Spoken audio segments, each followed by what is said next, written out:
And welcome into Half the Distance Live, your weekly barroom commentary football podcast. As always, I am Matty Fax, joined by Scotty the Statin, a.k.a. Scotty Stats, Brian, the Professor of the Chair, your choice, and the great scout hunter, Pepe Le Piducer, having ventured through yet another snowstorm or two to go back down home, Virginia, West Virginia, I believe. Yeah, West Virginia. For Christmas, is now back from his intrepid adventures of getting stuck on the interstates in various places.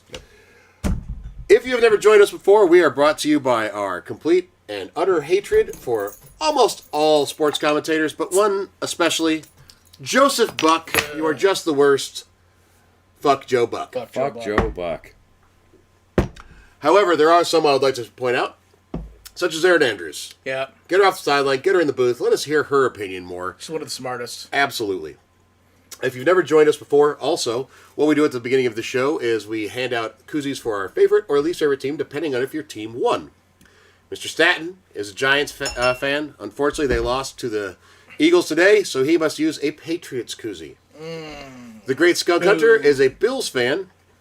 And unfortunately, they lost to the Patriots today, so he must use a Tom freaking Brady To the koozie. Patriots. Can The I just... Professor... I mean, come on. We'll talk about the games later. The I'll Professor take my koozie. is a Broncos fan who hates the Cowboys, and his Broncos kicked the shit out of the Chiefs today. The Chiefs, So yes, he baby. is there, koozie. Playoffs. My Bears played the Packers today, and they won. Yes. Finally. However, the last time they played, I reacted rather poorly to this, and therefore, today I will be using the Packers koozie, as I have earned that from my reaction during the last game. Your punishment still stands. The punishment stands. For the previous transgression. Yes. Just to be clear. Yeah, that's Whatever. not getting out of the That is a punishment. good nod of respect for Yep. the show's Yep. rules. Yep. Yes. No, that's- I felt it was necessary. no, and you know, at some point in time when you need to tell a room full of people that you're a little teapot, And you know, we've all always been rational as fans of our teams in here. very yes, Yeah, exactly. so... Yes. I feel like we've always been very rational of our teams. His I'm going to have to ponder that and try to remember some of the Russell Wilson's finest Broncos performances to try to remember what your reaction was to them. Well, Oh, it was sadness. But very quickly it turned into like ennui. So it was like, you know. Scott's rational for obvious reasons, but Matt and I have false hope. And so, Yes. See, we don't have hope. that's what it is. And I do want to point out something fantastic. The fact that we're, you know, having our beverages, we got, you know, cigars rolling in a garage talking football, but we're still going to say words like ennui. That's the duplicity of delivery that we have here. We'll be plenty intelligent, but we'll also be scraping our knuckles like cavemen. I believe we're all true Renaissance men. Yeah, I agree. and if I'm sitting in Matt's Bears jersey with his Bears weirdo fucking chain, I would be Weirdo? Weirdo. I would be This telling is beautiful. myself, if we get rid of Ryan Pace and get a new GM in here, we're going to turn this around next year because we have Caleb Williams. And First of all, Matt should be delusional like that. Delusional. we don't have Ryan Pace. Or Ryan, He is now one of the player people for the fucking Saints. We have Ryan Poles. thank you. Yeah, he's like player acquisition or something. No, not even but if like, I'm a Yes, Bears Ryan Pace and Matt Nagy were replaced by Matt Eberflus and Ryan Poles. I don't know why it's that complicated. If I'm a Bears fan, I'm telling myself, if we get a new GM, we're Soupy Bowl next year. GM, I don't know, but head coach? Mike Vrabel or Ben Johnson look pretty good. We're getting ahead of ourselves. The NFL decided, you know what? Saturday is for the AFC North. So, the Browns traveled to the Ravens. Not very good for them. 35-10 Ravens. For the Browns, Bailey Zappi had 170 yards passing, 1 touchdown, 2 interceptions, one of which ended the game to a 360-pound defensive lineman. Mwah. Absolutely beautiful. Beautiful. Jonathan Foreman had 27 yards rushing. Jerry Jeudy finished his fantastic Pro Bowl season, 6 catches for 63 yards. Jordan Akins had 6 catches for 60 yards and a touchdown, and Moore had 3 for 36. For the Ravens, Lamar Jackson had 217 yards passing, 2 touchdowns, 63 yards rushing, to become the first member of the 4,000-yard passing, 900-yard rushing club. Derrick Henry, 138 yards rushing and 2 touchdowns, to go with 2 catches for 23 yards. Mark Andrews, 4 catches for 54 yards and a touchdown. Isaiah Likely, 3 catches for 38. Zay Flowers, 1 for 12, hurt his knee. I have not heard yet how serious that Probably is. not going to be Probably not. And I think one of the bonuses was a Derrick Henry touchdown, which was, I mean, when you're that level of talent, that's going to be a good bonus. I don't remember how big it was, but it was like reaching that certain level got him probably like $500,000. Get that money. Yeah. Overall, the Browns have the number 1 pick in the draft. They still have Deshaun Watson. They always do such a great job when they have the number 1 pick. They did with Myles Garrett. They just don't do Well, anything with no, it. They did with Baker. They just They were the number 2 pick in the draft. And with New England winning, Yep. they got the number 1 pick. Yes. But I don't really know where they move forward. Deshaun Watson's contract is massive. Do you Nobody else wants him. No, so do you trade the first overall pick and let someone else take a quarterback and just collect something for when Watson is not your quarterback anymore and you can get out of that contract? I don't know. It's tricky though. Like we keep thinking that like Shedeur and Cam Ward are 1-2, but that's not the case. So No. they're They're the top quarterbacks for this, but Yes, so- are they good enough to be the number 1 and number 2 pick? I don't see any team that needs a quarterback wasting their first pick on a quarterback next year. I don't see it. Not one? No. I think Ward and Sanders are currently projected 2 and 3. I'm saying like for a quarterback pick, like not first round. I get the same. Oh, like you're saying that someone's like, I want they're them to gonna first fucking go. Oh, I Yeah, gotcha. Like yeah. someone like we're gonna trade our number 1 pick Yeah. because someone wants to get the court. Okay, yeah, Like this is the year you draft an amazing defensive end or something. Yeah, yeah, You know, so- 'cause there's lots of them. I mean, you I can know? see that strategy. It's not as clear cut for me for what the Browns would do though, because no, I don't think they go after a quarterback unless they've got a lot of other fucking schemes in mind. Unless it's or it's just like we'll take the best player on the board and then we'll deal after the fact. Who knows? I know there's a lot of but like they need so much on the offensive side of Yeah. things anyways, regardless of whoever they put there. So, and they started stripping everything down when they got rid of Amari Cooper and Yeah. they get rid of some other defense or offensive player that was I'm forgetting, but yeah, They've been in yeah. they're in a hellish spot right now. They also fired their offensive coordinator and their offensive line coach today after the game, today after the games yesterday. So they're in a bit of a reset mode. I am curious why the head coach doesn't just go back to calling offensive plays he did before. He's done so successfully. Stefanski's that's how he got the head coaching gig. Maybe he can do an offense that Deshaun Watson can play in. Like I don't know, just do whatever he did at fucking Clemson Yeah. or the Texans. Do what he did with Texans, you know? Run the same fucking offense. If that's all he can do, then find a way to run it, Yeah. man. Also, if he's just lost his shine at this point, But you know, you're on the hook. I Like don't they know. cannot cut him before. I know. It doesn't mean that he wants to, that he intends to be there. You know, I don't think he wants to. if he's lost his drive to play, then he's just like, If he would just retire, it'd be great. But there's no way you're going to Yeah. walk away from No. another. What is it? $90 million. and he talks about Reggie Bush did it. I like don't know. trying to figure out a better team friendly contract. But like, I hate to say it, but why? For what? So they can trade you and you can go somewhere else and you don't do anything? Yeah. Yeah. Yeah, it's Yeah. not like he could take a team-friendly contract and then the Browns make the playoffs. Right. Like, that's not going to fucking happen. Also, even if he was playing well, what team would want him? Just Yeah, for the exactly. PR. Exactly. Like, Yeah, it's a lot. Like honestly, when his contract is over with the Browns, I don't see him ever playing in the NFL again. no. Not with the way he's played and with the ramifications of having him on your team. Or how much he's going to want. That's Yes. the problem is, you know, hey, we'll take you for $3 million. Yeah, You know? yeah. Why not? Yeah. Baker Mayfield had more touchdown passes in one game than he did in a third of the season. Like, that's a legitimate stat. And they were actively seeking to get rid of him. Yes. Yeah. On the other Yeah. side of this, the Ravens looked fantastic. Yeah. Their defense is Yeah. really coming together Yeah. at the end of the year. The Zay Flowers injury, that hurts. Yeah.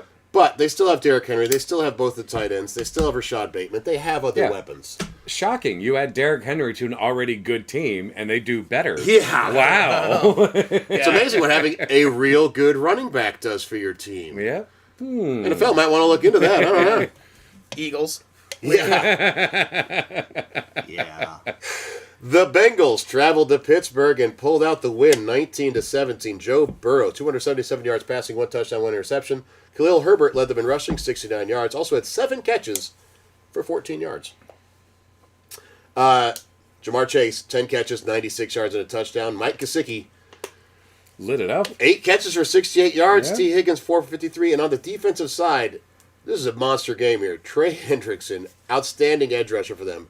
5 tackles, 3 for a loss, 3.5 sacks. And something like 11 pressures or something like that. He was like, all over them. Like, they don't go on the stat line, but, like, you watch that game, Yeah. and, like, fuck, he was right there Yep. every fucking time. Yeah. Russell Wilson had 148 yards passing and 1 touchdown. He would have had more yards passing, unfortunately, on the 4th down that basically ended the game. The tight end that he hit right in the hands in stride dropped the ball. And so ended their game. Najee Harris, 36 yards and a touchdown to go with 4 catches for 20 yards. Jalen Warren had 21 yards rushing. Freiermuth, 8 catches for 85 yards and a touchdown. Mike Williams, 1 for 25. George Pickens, not a single catch, although he did try to attempt to fight a fan at one point, apparently. The Steelers are limping into the playoffs worse than the Texans. There was a great moment in the interviews in the locker room, and one of the reporters is like, I don't want to talk about how there just wasn't a good connection with you and Russ, and just out of sync today, and it's like, what do you think about that statement? He's like, is that what you're saying? Oh no, that's what Russ said. And he's like, and he just put his I forget what those hood things are that they wear. He kind of had it pulled down, and he just put it back up, and he was like, that's it, and turned away. And I was like, that's a fucking growth for him. That is a coach who said, don't, like, listen. Keep it in the locker room. Exactly. Yeah. Now, if Russ actually said that, like, out of, and I'm sure it had to do with one, there was like 6 attempts his way and 1 catch. And a couple of those, I kept looking for, like how bad was he? He had a couple of bobbles that were catchable, but it didn't seem atrocious, but they just weren't throwing to him. No. But, like, the few games that Justin Fields Well, how can you throw the ball down deep, though, when Trey Hendrickson is all over your ass on every passing play? Oh, yeah. But, like, when it was Fields and Pickens, like, that was a good fucking combo. Yes, it was. And, like, not the way they practiced. Like, they had a week to practice before Fields got that first start. And they were great together. Yep. Also- And then he gets the bench again, and Pickens does nothing for the rest of the season, basically. Not for the rest of the season. He was still their number 1 option. Yeah. He definitely was, like, he was just... That was also the beginning of the limping into the fucking Also, postseason. on and off the field, George Pickens is objectively hilarious. And if he didn't have a coach other than Mike Tomlin, I think he would have done or said something that would have got him suspended or fined. Oh, by now. he's looking to boil over hard. Yeah. And He's just following in the Steelers' tradition, guys. Oh. My God. He has a lot to live up to. That's Antonio Brown laid a groundwork for losing your mind and going insane that it's going to be hard to beat. It's a high I mean, bar. Le'Veon Bell, Yes. that man, who, uncontrollable, except when you play under Mike Tomlin. Yes. Yeah. And he was barely. And they know controllable. how to get rid of the guys at the perfect time before they completely lose their shit. Yep. Yep. So they must have some ability to map CTE there. I'm not sure what's going on. Okay. That's so. My Bears, for the first time in 2,212 days, beat the Green Bay Packers. Wait, how many days? 2,212. It was. Wait, how many days are in a year? 365. Was it, Still what, in high 20, school. 28? 5.5 seasons So 2018. without a win. 2018? Yeah. Oh. And how many real close ones in that time? One. Early Who this was the season. double doink against? That was against the Eagles. Okay. Wait. Did the Broncos beating the Chiefs finally snap their fucking 6-year streak of never winning? It may have. It may have. Yeah. Yeah. Nice. Caleb Williams, 148 yards and a touchdown. DeAndre Swift, 65 yards and a touchdown. DJ Moore, 9 catches for 86 yards, a touchdown. And a very untimely fumble with less than 2 minutes to go that almost cost us the game. Keenan Allen, 3 catches for 25 yards and a very poorly interception that he threw. That was fun. Roma Dunze very quiet today until the very end of the game. He had it was one catch for like 15 yards. So it was right on the sideline that got us a very important first down. Kevin Byard, safety, 14 tackles, 9 solo, and a sack. For the Pack, Jordan Love got hurt in the first half, only had 69 yards passing. They held him out the rest of the game with an elbow issue. Malik Willis stepped in, had 136 yards passing. Emmanuel Wilson had 73 yards rushing and a touchdown. I believe it's Scott Brooks had 59 yards rushing. Josh Jacobs had 44 yards rushing and a touchdown. Heath with 3 catches for 53 yards. David Wicks, 5 for 49, and Jaden Reed, 2 for 48. As a Bears fan, this game encapsulated at the end the entire season pretty much, watching that fumble with 2 minutes to go, and then a possible game-winning field goal kicked by the Packers. To see Caleb Williams get horse collar tackled when he was trying to avoid a sack to get us a first down, then the Roma Dunze catch, and then DJ Moore came through with a very clutch catch to get us within field goal range where we were able to spike the ball and kick the winning field goal. So it encapsulated all of the fucking heartbreak of the season and finally had a good thing at the end. It ended a 10-game losing streak to the Packers, and it avoided our 11th straight loss in a row. Oof. And Yes. to close your season, that's gotta help. Because they were in such a bad spot to finish out that season. And just to get that win, because it was against the Packers, makes it a little bit nicer. All of that is lipstick on a pig, but hey, at least it's wearing lipstick. Yes. I will say, like, I keep seeing things that Caleb Williams is this horrible bust. In a season where his offensive coordinator got fired, 2 weeks later his head coach got fired. He still ended the season with 3,500 passing yards, almost 500 yards rushing, to go with 20 touchdowns and 6 interceptions. Yeah. I don't consider this a bust season. It's not a bust now, season. It was not a safe season for him because he got sacked like 70 fucking times. Yeah. No, that's. I don't like just because a team loses doesn't mean that a single player is a bust. You know, I mean, we were talking about Drake May. Like, you're trying to tell me that Drake May's a bust because New England was losing? He came in. That team is garbage. Right, Yeah. he came in. I forgot he played more than half the season, but still, like As a Bills fan, I hate to say this, but if I was a Patriots fan, I would be optimistic about. yeah, Drake May. no, you absolutely should. Yeah. That kid has definitely played as like that is their quarterback. But like you talk about the Panthers, here's 2 seasons in a row where they're looking really fucking rough, but I still don't think that they've got a bust quarterback. No, in fact, we'll go over that game later. Good. Bryce Young Yeah, had yeah. a fantastic Yeah, game yeah. today. Side note, the Bears beating the Packers did break the longest divisional losing streak in NFL. Oh, okay then. Now it belongs to the Giants, Hey! who have not beaten the Cowboys in 3 years. Oh, my God. Yeah. Mary Moans' team? Jeez, that sucks. Harry Hones. Oh, my God. I like Harry Hones. Yeah, so overall, disappointing season for the Bears. We'll have a new head coach. But again, like the first 4 games, the last 2, glimmers of hope. Mm-hmm. And like that point differential in some of those losses, so fucking close. Yeah, you know? the first 3 games against the NFC North, the first round, where we lost all 3 games by a total of 7 points. Yeah. And also, in those games, Caleb Williams had quite a few times where he should have had a game-winning drive on his career. Also, if the McCaskies would hire someone like Vrabel and not some guy who's milquetoast every fucking time. Yeah, they're very afraid of a strong personality. Yeah. Very Yep. afraid. Although the word is, right now, Ryan Poles is scared of Ben Johnson coming in because he was afraid Ben Johnson would push him out to get another person hired as GM. Good. But that he's a college teammate of Brian Flores and is very interested in bringing Brian Flores in Oh. for an interview for head coach, which That'd be good. I don't know. Yeah. Tua did not I do don't- I well don't know under if that would be Flores. good. But he definitely brings... Yeah. I don't give a fuck. We are going to go Wait. out there and play to win. No, 'Cause he Tua didn't definitely do did. well in the first half of the season. The second half of the season thrived with Well, Brian Flores. he also didn't get along well with Flores. So there is something about how Yeah. have you grown as a coach Yeah. to Yeah. overcome these issues Yeah. you You don't had have to before. like your boss to be productive. Yep, exactly. Right. I'm pretty sure a lot of people didn't like Parcells. Oh, yeah. Let's see. The Texans finally got off the schneid. 23-14 over the Titans. Now, Davis Mills did play in this game because C.J. Stroud was only in for like the first 2 drives. He ended up with 128 yards passing, and I thought he was going to have a touchdown. Unfortunately, just getting your head across because you have the neck like a giraffe does not equal a touchdown. The ball must also cross, so that Yeah. sucked. Well, when your head is crossing that goal line for approximately 30 seconds, Yes, there's a lot of time for someone to tackle you. Exactly. Yeah. C.J. Stroud, 50 yards passing and a touchdown. Damian Pierce, 176 yards rushing and a touchdown. Now, a bulk of that came on the touchdown run. That was 92 yards. He needed that game. And he needed did. That game. He did. The entire team needed to see the backup running back show the explosiveness he had 2 years ago. Yeah. Mm-hmm. Yep. And he is explosive. They need to find a way to work him into the offense. Nico Collins, 5 for 38 and a touchdown. Schultz, 3 for 29. Robert Woods, 2 for 39. For the Titans, they were rotating Levis and Rudolph throughout this game, not successfully. Levis was 175 and a touchdown. Rudolph, 70 yards. Tony Pollard had 62 yards rushing. Calvin Ridley, 3 for 76. Nick Westbrook-Akine, who they need to get more involved somehow. Yeah. He just produces.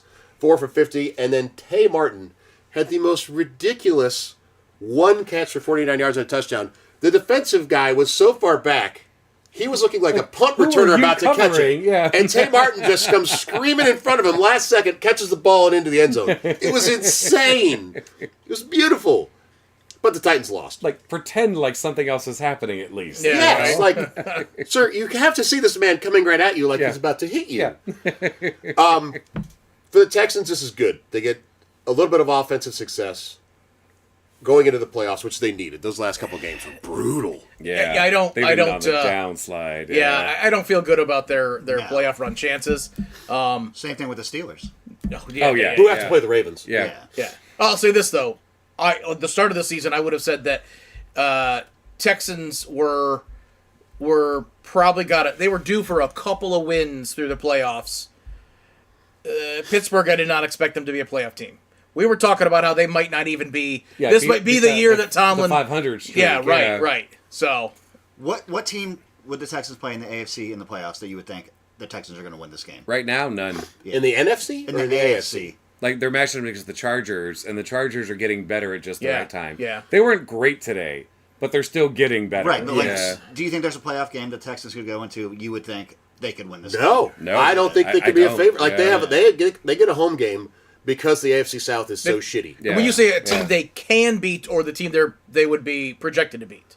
A team we think they could beat. Yeah. No, gotcha. it's wild card weekend. They're Right. playing any team in the AFC. Would you think the Texans got this? No, I don't think they can even they're beat the now. Broncos right now. Yeah. And, like, that is the weakest team in the AFC that's making the playoffs, you Yeah. know? Well, that's because the Texans. It's been their offense that pushes them, but as their offense is struggling, you can't go play the Yeah. Broncos. Yeah. You know, where the Broncos' fucking offense showed up in the last 3 weeks out of where? What? Oh, they've been pretty good. this But season. it's been on this nice Yeah. But nice. they upward have rate, to yeah. have Sertan. When he was injured for a God. while, that was Oh, a yeah. big loss. Yeah. On When you're that missing the best fucking corner in Well, the yes, NFL, a guy that kinda all of helps. us think Yeah. should be the NFL Defensive Player of the Year. No, that's a huge miss. Yeah. But having him out there, so Yeah. good, absolutely so good. For the Titans, they're going to be a top 3 pick. I could see them drafting a quarterback. Them, I can see drafting a QB. I don't think Sanders is fucking it. I don't. It's going to happen to some team. I just don't see it. Cam Ward, I don't know. Maybe I don't know. Cam Ward. We'll find out. The Titans, it's interesting because they've drafted so many offensive linemen in the last couple of years. Like, I see the Titans doing better if they draft Skippity Bebop-o. Skippity. Oh, that guy. Cam Scoop, Cam Scooby-Doo. It's like it's Scatterbo. going to be like a 4th round Scatterbo. running back pick. But, like, Cam Scatterbo. but he brings media. Like, Oh, he's yeah. going to bring his own media fucking presence. His social presence Yeah. is fucking great, you know? Yeah, but that's a mid-round pick. It is, but I can see them doing something like But that. he's a fullback. Yeah. Bleacher doesn't matter. Report has Tennessee as the first pick, not the Browns. So, If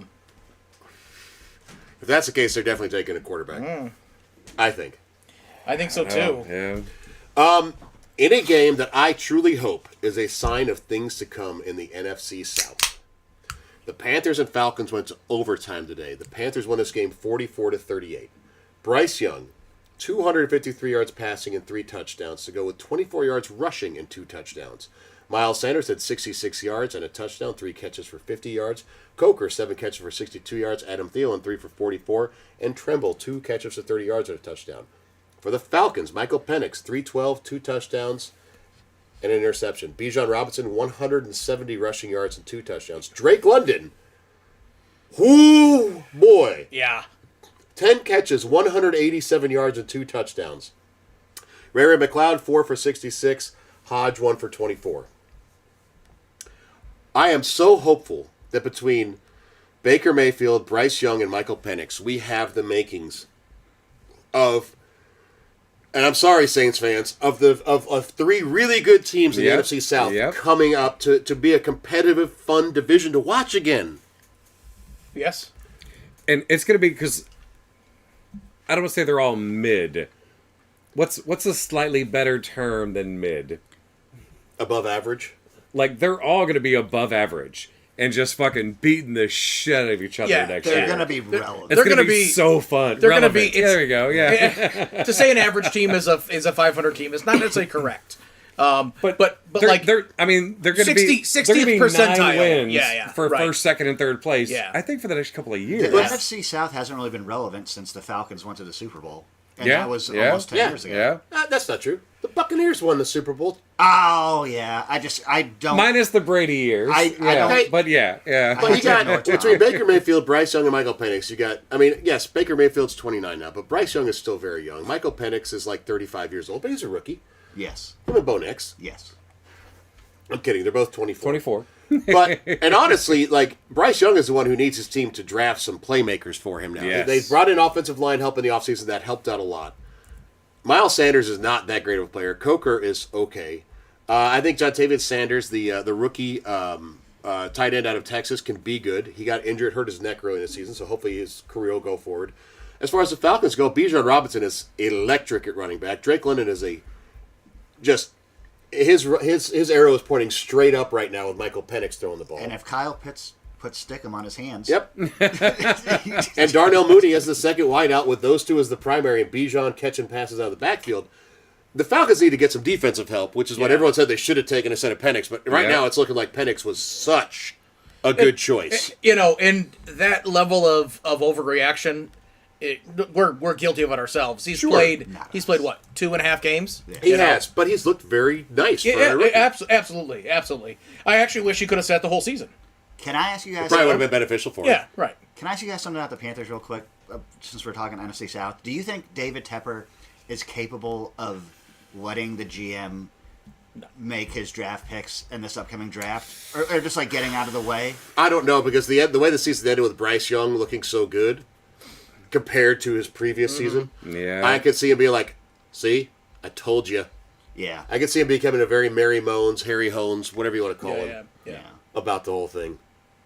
Which is unfortunate. But I think Dave Canales is definitely the right choice. Because for I head think if coach. Dave Canales and the GM could have an honest conversation about the players they want and get Tepper, that's assuming that aside. Canales doesn't get canned. he won't get He sure shouldn't. He- he shouldn't. Yeah.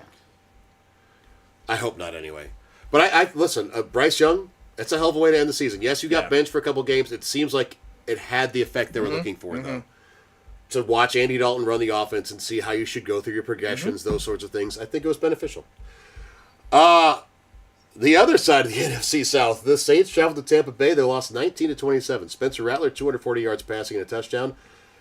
Clyde Edwards-Helaire was their leading rusher with 26 yards. Juwan Johnson, leading receiver, with 6 catches for 80 yards. Marquez Valdez-Scantling, 3 catches for 33 yards. And Foster Moreau, 4 for 31. For the Bucs, Baker Mayfield, 221 yards passing, 2 touchdowns, 1 interception, 68 yards rushing.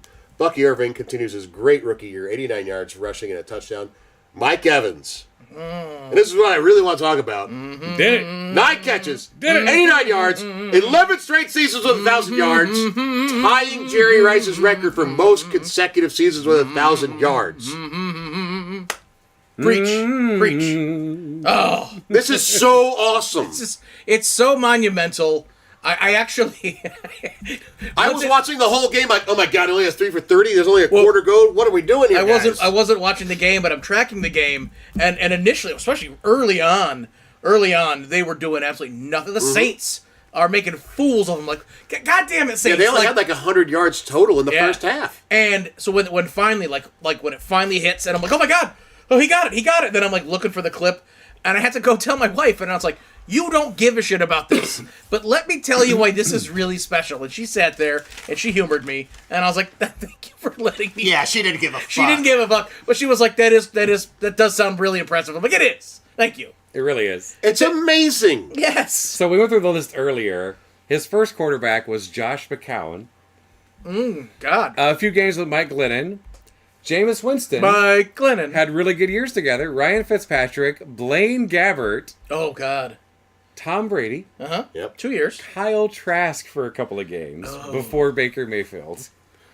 He has not played with great quarterbacks. Well, you know? not for long periods of time. He had Tom Yeah. Brady for a very short period of time. Baker Mayfield, I think, at this point, we have to call right now Yeah. a great quarterback in Yes. the league. Yeah. He's earned that. 100%. He's No, earned that yeah, description. yeah. Fitzpatrick But was to do it serviceable. 11 years in a row, Yep. Yes. Yep. Yeah. And also, because we were talking about this at the bar, Jerry Rice did that with fucking Joe Montana and Steve Young. Okay? back-to-back Hall of Famers. You know? I'm not trying to take away from the GOAT when I say that either. Because this is one of many records he holds. Yes. Yes. Yes. And Mike Evans is not going to come close to most of the other ones. But I don't like. This is a longevity record that Yeah. means more. Like if you say you went and broke Jerry Rice's 49ers single game receiving yardage record, like okay, that's cool. That's very cool. I'm glad your name is. You beat Jerry Rice something. This is a duration, Yeah. a career Yeah. thing Yeah.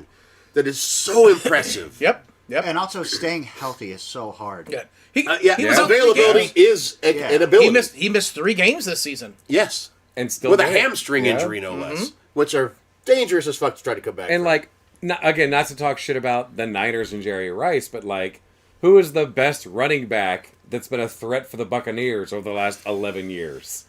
Consistently. Like, does it exist? You know? he played for the Patriots for a couple years. Also, he got kicked out. He was undrafted LeGarrette because Blunt. LeGarrette Blunt. he got undrafted because he punched a player after a game. Yeah. But like, That was the best, that's other it. than Bucky That was Irving the best, this year. You know? Like, and to know there's not the running threat Right. and still do that year after year after year. Yeah. That's fucking amazing. And also not you a guy know? that is like, I'm going to catch 112 balls. Yeah. Yeah. Yeah. Like, he Each does one, this- he makes it count. Yes, Yeah. absolutely. I'm sorry. Like today when I watched that, I was like, that's a first ballot Hall of Famer. I think that's It that's what's should be, locked. That's yeah. really what locked it for him. And actually, what was really great is when you watch that final play, and he had 5 yards to go, Yep. and I would at the very last play of the game to get he's got to get 5 yards. They didn't make it easy for him. They didn't No. just let him have it. Nope. Yeah. No, this Nope. was not Brett Favre He caught it, got giving about up, 2. giving Michael Yep. Strahan And had to that fight for sack the other record. 4. Absolutely. Yeah. Him being on Yep. the squad back in the day with Allstott would have been awesome. Oh, yeah, if you had like a real Yeah. threat. Yeah. Yep. No, I huge kudos and hats off to Mike Evans. Just absolutely phenomenal. Absolutely phenomenal. In a game that I am sure the Skunk Hunter does not want to discuss. Not because the starters were in, but because it sucks for him when the Bills lose to the Patriots.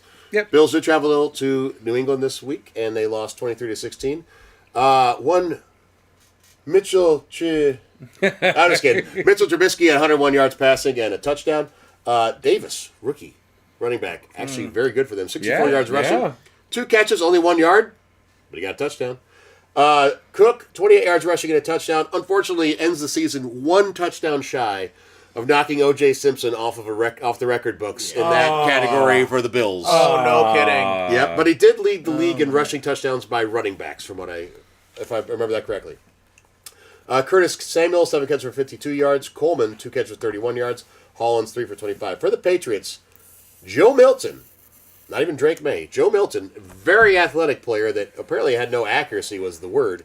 He started the game 10 for 10, so I don't know where the no accuracy Sir, is. give him some respect. It is Joe Milton the third. Oh, my bad. Rookie? I believe he's a rookie. I believe he's a rookie as well. 241 yards passing, 16 yards rushing, had a touchdown in both aspects. Antonio Gibson led him in rushing with 41. Keyshawn Boutte, 7 catches, 117 yards, and a touchdown. Pop Douglas, 3 for 43, and Hooper, 4 for 27. Also, while I was sitting at the bar and about 30 minutes after this game ended, they fired their head coach. After one season. That quickly. And I know it's because they want to hire Mike Vrabel, and I hope Mike Vrabel says, fuck you, I don't trust you at all. You know, at the same time, Ben Johnson could be looking at New England and say that, like, Yeah. It's not like New England's a lucrative job. Like, it's not, you know what I mean? Like, There's a but lot of work to be done with that roster. there's a lot of work to be done with that roster, but it could be like when you're trying to think about where's the future of like what can I build in what impact can I make in 1 to 2 years, right? Because that's going to be his first head coaching job. He's going to want to make an impact quick. And Ben Johnson has been very careful. He's even said he wants to go to a specific situation. Yeah. He may not want to go to a place that's a 2 to 3 year rebuild. yeah. He might be looking for one that's a little more step in, and if I can get these things fixed, we're a winning team. Yeah. Or at least Yeah. a competing team. Right. Right. And, like, I hate losing to the Patriots, but the Chiefs have already, like, locked up Yeah. home field advantage. And Oh, there was no bye. reason to put Josh Allen Right. out there. And I think it's yeah. like one snap Yeah. just to get his He took- starting streak. he took- and that yeah, was it. he Right. took one and Brian snap. knows Yeah, about yeah, this, so- but there's Yeah. a lack of implications. Yeah. Well, because of the implications. Because of the invitation. Yeah. But you know what though? By New England winning, They went from first in the draft order to fourth. Yeah. But like, what? But yeah, But what they do don't this- need a But they quarterback don't. But they either. exactly like. So But they're I gonna also, get- I love that too. I they're fucking gonna- hate oh, that no. when teams do that. I shit. was gonna say like I really respect that. It's like let's go out with a win over a rival. Yep. Yeah, and good Yep. for the Patriots. Yes. So- and what in this specific draft? What are you really losing? Yep. Exactly. You need something other than a quarterback, You're- which means Yep. And the top 10 has a lot more equity this year than a lot of other years. So when I got to Yeah. the pub Oh, yeah. to Yeah. have a couple beers with Brian and watch the first half of the Broncos game, when he saw me walk in, he's like, "Are you happy about the win?" Or wait, no, that's not how you said it. How do you feel about? How do you the win? feel about the win? Because he wanted, and I was like, "Fucking love it! I'm happy as fuck." And he's like, "Draft pick?" I'm like, "I don't give a fuck about the draft pick. It's the Packers. yeah. Always beat the Packers. Yeah. That's the goal." Yeah. So same thing with New England. Like Yes. absolutely. Yeah. Like, Like there's you had no such a fan. streak against Buffalo until recently. and if you you If know? there's a single fan of New England that's upset right now, they need to be punched. Yeah. Oh, yeah. no, there's not because they're all Kansas City fans now. Nice. Joe Milton is the third quarterback drafted last year that is in the 6-year club, Oh. No along shit. with Nixon Pinnock. Was Yep. he from Tennessee? Tennessee? Yeah. Okay. Yep. All right. In a game that only fans of these teams watch, the Jags played the Colts, and the Colts did win 26-23. Mac Jones, 225 yards passing, a touchdown and interception. Tank Bigsby, 39 yards rushing and a touchdown. Travis Etienne, 31 yards rushing to go with 3 catches for 29 yards. Brian Thomas Jr., a rookie that's not getting enough pub, in my opinion. 7 catches for 103 yards. He's had a great year. Strange, 4 for 60. Flacco, I don't know if this is the last game he'll play or not. He's getting up there in age. I don't know. 264 yards passing and a touchdown. Jonathan Taylor said, "Fuck it, it's the end of the season. I won't drop the football at the goal line." 177 yards rushing and a touchdown.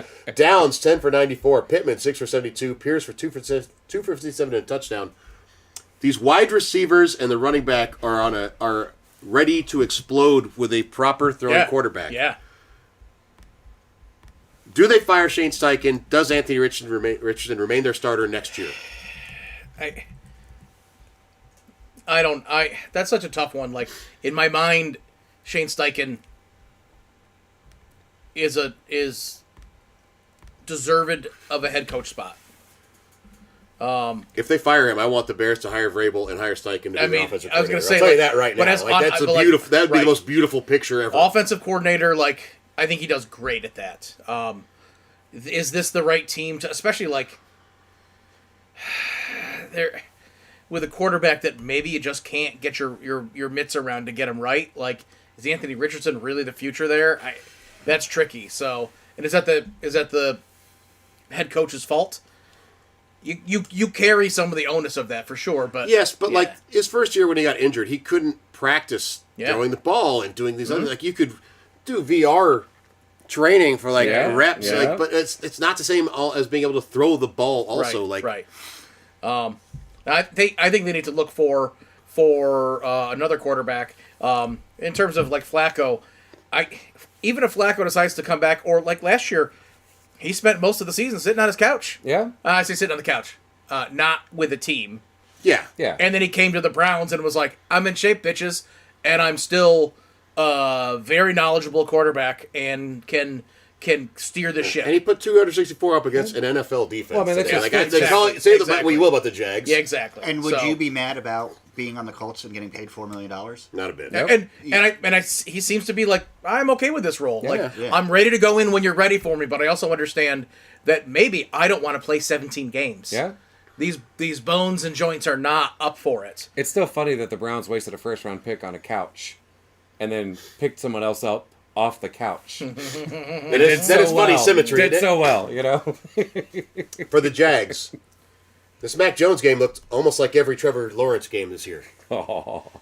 I'm not saying that to be mean. Mac Jones was a first-round draft pick also. Yeah, Okay, yeah. what's the word for just a little less than mid? Below average? But no, Trevor Lawrence is not below average. And Mac Jones, I think, in the proper Is he, situation, though? can be successful. I think I Trevor think Lawrence they're is a about the slightly above same. average I think they're quarterback. about the same. I got to tell you, I think Trevor Lawrence is more athletic for running for a first down. Or maybe anything we of can that talk sort. about this after the show, but I think No, now's there's- the time. I think that half of the fans in the league would tell you they don't want Trevor Lawrence. Of the Jags fans? No, just like Don't want Trevor Lawrence at his Or football cost right fans. now. Just He football just signed a fans. massive would you want him at the extension. Broncos? Massive Yeah. contract. No, I wouldn't. Yeah. Even I was Scotty and I was a But I Giants have the fan, quarterback I wanted. Right, but I wouldn't want him on the Giants. I don't think that would be the Not, solution. well, also at that cost. At that cost, I think that's also Ooh. the problem. What if Take what away if the the Giants cost. could get him for like $20 million for a year? I'd say, But fine. you can't. Do yeah, it. yeah. I was like, yeah. what if? That's what. Yeah, what yeah, if yeah, yeah, means. yeah. Absolutely. Yeah. Take away the cost. If you pulled every fan in the league and said, "Do you want Trevor Lawrence to be your quarterback?" I think half of the fans of the 32 teams would say no. He has had the worst start to a career based on the rest of the team around him, ownership. Like it's not like, Like, do we even coaching-wise, fucking You know? could say the same thing about Blake Bortles in the Jags. Absolutely. Yes, I can. Coaching Yes, I wise, can. Urban Meyer, his rookie year. Yeah. Oh, yeah. When your head Yeah. coach is Hey. a fucking train wreck. Yeah, that's Hey. true. He Yeah. Your got owner's a fired train 8 wreck. games into the season. He Yeah. kicked his own kicker. Like, Yeah. Your owner's a train wreck also. Yeah. yeah, Khan that's just wants to true. move that team to London. Maybe Yeah, that's, what a he's hard waiting hurdle for. to get over. Yeah. All But those, they did yeah. just sign him to like a 5-year, $240 million extension. So Yep. Yeah. you're stuck with him. He sells a lot of Head and Shoulders. He does. All right, the Commies travel to Dallas and they beat Mary Moan's team 23-19 on a touchdown with 3 seconds left. Marcus Mariota, 161 yards passing, 2 touchdowns, 5 runs for 56 yards and a touchdown. Their running backs, Eckler and Robinson Jr., combined for 22 yards rushing. McLaurin, though, 8 catches, 62 yards, and that winning touchdown. Zacchaeus, 2 catches, 59 yards, and Zach Ertz, 5 catches, 44 yards, and a touchdown. Trey Lance started the whole game, 244 yards passing.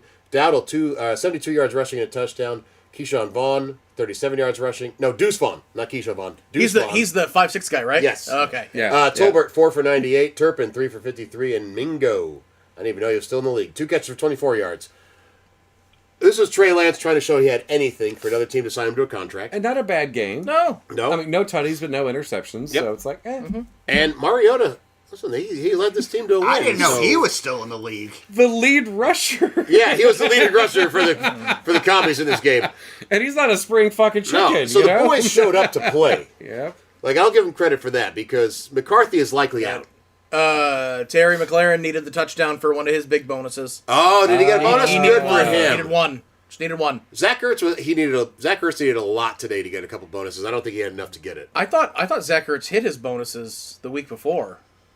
I thought that was the. For Oh. touchdowns, he did. Yardage, I think he needed. Oh, okay. okay. Because I thought that it's funny because like the last game when we were shouting for fantasy, like we're like get McLaren the goddamn ball. Ertz hit like three bonuses for like 750K, and it's like I gotta start paying attention to these like end of the year fantasy. Like They matter. Yeah. really gotta start paying attention to this shit. Yeah. I had no one else to start. It wouldn't have made any difference. But like paying attention, I was like I gotta see that shit. Yeah. So Yep. yeah.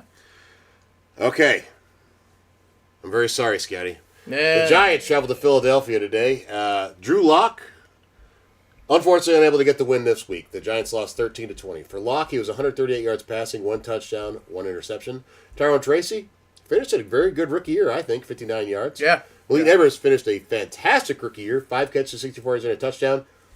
Did not get the rookie record for receptions for the NFL. Right. However, he did set the Giants' single-season reception record, and that's not for rookies. That's Yeah. overall. He broke the record set by?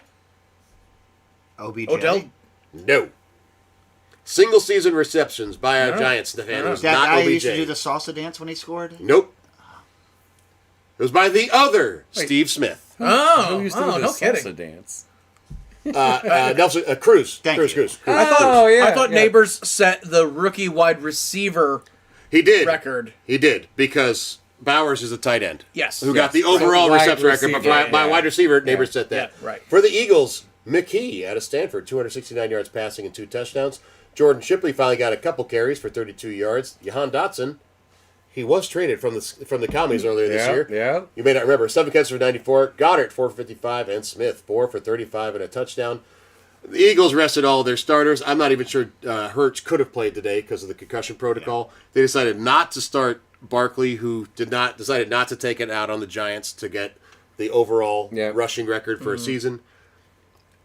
smart on their part if they win. But I also is what love everyone's going to say. that team. Like they had so many conversations. Like if this is something you want, we'll do it. And they did it last week. And he was like, like yes, I want it, but not at the detriment of the team. Right, And like right. coaching staff and Right, him were on right, board. yeah. And then this week again, he's like, I don't need to do it. I don't Also, need to. Like I'd much rather be healthier and win a fucking Super Bowl. Yeah. Like Yeah. fuck And good yeah. for him you on know? that. Fuck yeah. like you the know? sports pundits will say, how dare they not let him try to go for the record? But if he got hurt, they would have crucified Yeah, him. how Oh, dare yeah, you yeah, let oh, him yeah. blow? Yeah, Absolutely. exactly. Oh, yeah, it feels yeah. great to be this side of the field. You know what I Yeah, mean? Like, yeah, you know, yeah. what a bunch of loot. Why would you do that? Oh, it's fucking ridiculous. At the same time, if he did set that single Right. season record, the next thing and he was healthy, the next thing they would say is, yeah, but it took him 17 games. Yeah, No, oh, it's yeah. like, And I like, Yeah. and I There's know no it's for the winning. narrative, but one way or another, Stephen A. Smith was going to yell about this. You know what I Absolutely. mean? Like it just, it is. Absolutely. Yeah. Yep, yep. If he would have gotten the record, stayed perfectly healthy, Stephen A. Smith would have bitched about the shoes he was wearing or something. Yeah. It doesn't fucking matter. You know, as a bit of a fuck you to the cross jersey rivals, if you will, I do think the Giants should try to sign Sam Darnold in the offseason. I think that Sam Darnold's spoken for. You think the Vikings are going to keep him? I think they should. They're going to have to They franchise tag should, him yeah. or sign him to a big contract. Franchise tag, yeah. I think I he's, do want to say, Or- I think he's safe to franchise Except tag. a very good trade. Oh yeah. Now, granted, it's only 1 year, so I'd say probably a second rounder, early second rounder is probably the best you could have. No one's going to give you a first rounder for Sam Darnold. for years they said Cousins is our guy. Cousins is our guy. Until all of a sudden, you know what? Nah, he's not our guy. Well, they only said that for like 2 years. We're going to suffer for a while and see what happens when it shakes out the next couple of drafts. And they picked up Sam fucking Darnold. Also, and look at him now, you Kirk know? Cousins So We still have J.J. McCarthy there, who, granted, knee injury. but see, that's the thing. Give him at least a 2-year contract to see what McCarthy shakes out into. The You other thing know? too That's is fair. I can only rattle Josh Dobbs off the top of my head when Kirk got hurt last year, but Kevin O'Connell made 3 different quarterbacks look very competent. Yes. Yeah, And so, yeah. And so I think he probably talked to Sam and was like, I got you, buddy. Like this. Yep. So I don't know. Josh Dobbs played today. Yes, like- he did. The Pastronaut did play today. We're Yeah. going to go over that. But even so the Eagles backup guy, Tanner McKee, like fucking nowhere draft pick. No, third string backup. No, nowhere draft pick. Yeah. You know? First fucking start. Fucking great fucking numbers. I Yes. mean, again, against the Giants. Not amazing. Who have a decent defense though, you know? Yeah. But I'm like, that's fucking great. Yeah. To come Yes. out Yeah. cold like that. No, the entire... And not throw 4 interceptions. Like, there are holy very shit, few rookie you know? quarterbacks that have played this year that have looked like hot garbage. Like, Yeah, all of them have yeah. had down games. But all of them have also had games... Like, Spencer Rattler looked decent today. He did. He was like in and out, in and out, in and Yeah. out. But like, yeah, you know. But he looked decent. Like, a lot of very young quarterbacks came in the league in this last draft. And a lot of them looked really fucking good in, And, like- in this whole season. So like, was the draft class way better than we really realized? I think so. There's just so many of them are backups or third stringers. You I think know? so. Maybe. I think That'd so. be I a mean, great fucking problem. It was. to have, We thought you it was a know? top-heavy one, and it may have turned out to just be a really good like quarterback super draft deep. class. Yeah, yeah, And even if some of them only turn out to be backups for the majority of the career, that's still very good. yeah. Oh, we need a fresh round of good, solid backups. Yep. You know. And the Eagles. You get the Packers because my Bears fucking beat them. So fucking happy about that. All right. In a game that did not matter, but it happened anyway, the Seahawks played the Rams. The Rams rested all of their main starters. Seahawks did win 30-25, and Geno Smith had a game, 223 yards passing and 4 touchdowns. Zach Charbonnet, 59 yards rushing. Noah Fant, who I think needs to be used more, 5 for 63 yes. and a touchdown. DK Metcalf, 353 and a touchdown. Barner, 5 for 34 and a touchdown. For the Rams, Garoppolo started. He had 334 yards passing, 2 touchdowns, interception. That's a good backup to have, by the way. Yeah. No shit. Yeah, right? Ronnie Rivers, 48 yards rushing. Whittington, 3 for 86. Robinson, 3 for 72. And Tyler Higbee, 5 catches, 46 yards, and a touchdown. The Seahawks are not going to be in the playoffs. I thought they had a pretty decent year overall.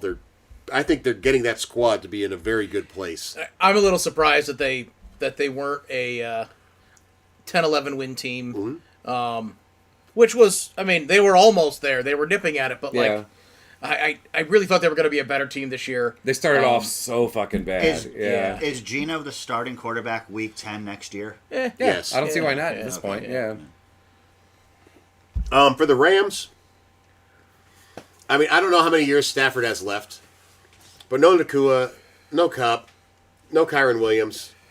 At the same time, they're going to be in the playoffs next week. Mm-hmm.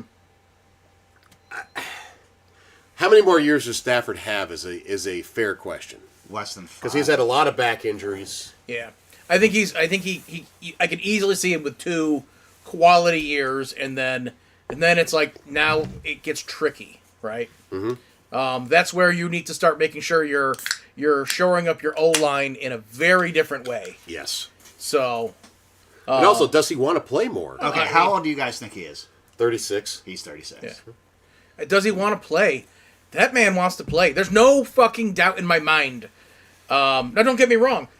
After winning a Super Bowl and slogging your way through those awful years with Detroit, and then going on to win a Super Bowl, and then to come out and still be competitive, that's all you need to know. Yep. And that's the reality. Is that like last year, we're like, we get it. Like, you know, he got injured midway through last year, right? But I think it mattered most to him. Like, you're giving him some of the tools that are needed to win. So then he comes back this year. Well, it's yeah, the like, reloading with Puka Nakua, Kyron Williams. and he's still like, he's out there like, I'm here to compete. Like, Yeah. this Yeah. man's a competitor, doesn't know how to switch it off. Plus, if you were looking at like their drafts, like, yes, you'd be like, well, we lost Aaron Donald. Well, yeah, you had the defensive rookie of the year last year in your defensive tackle. This year, you have 2 players that are being considered for defensive rookie of the year on the defensive line. Yeah. Also, so this team is building in the trenches And Puka was and way other better weapons. than you expected, Yes, you know? Yeah. to where you have viable options on both sides of the ball to play.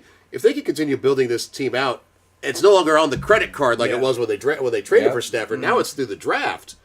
They might build a team where he wants to stick around for another 2 years because it's also how much he thinks he can handle and be able to walk like a human being when he's done. And also a good coach. Yeah. McVay is yeah. fantastic. If McVay leaves, Stafford's gone. Oh, yeah. Just in my opinion. quickly building take off the right Matt saying replacement, being able yeah. to speak like a human being, and it's sort of neither here nor there, but just thinking about Stafford, Calvin Johnson on a fucking good team. Yep, Like he's yep. a Hall of Famer, I know that, but like I if you saw a would have picture of slapped him him on the standing. Patriots or something, yeah. I saw a picture of him standing next to DK Metcalf, and I was like, "All right, Metcalf's a little thicker, but I forgot how fucking big Yeah. Calvin Johnson was. He was Holy, so good. he made Metcalf look a little short. Yep. yeah. It's crazy. Like, can you imagine how different the world would be if somehow the Cowboys would have drafted Stafford and him?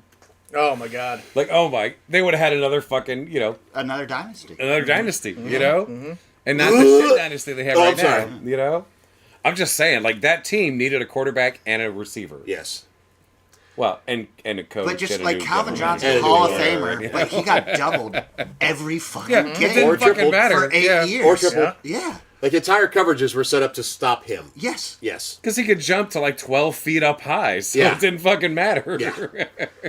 Oh yeah, Stafford threw into triple coverage with that guy, and it was successful.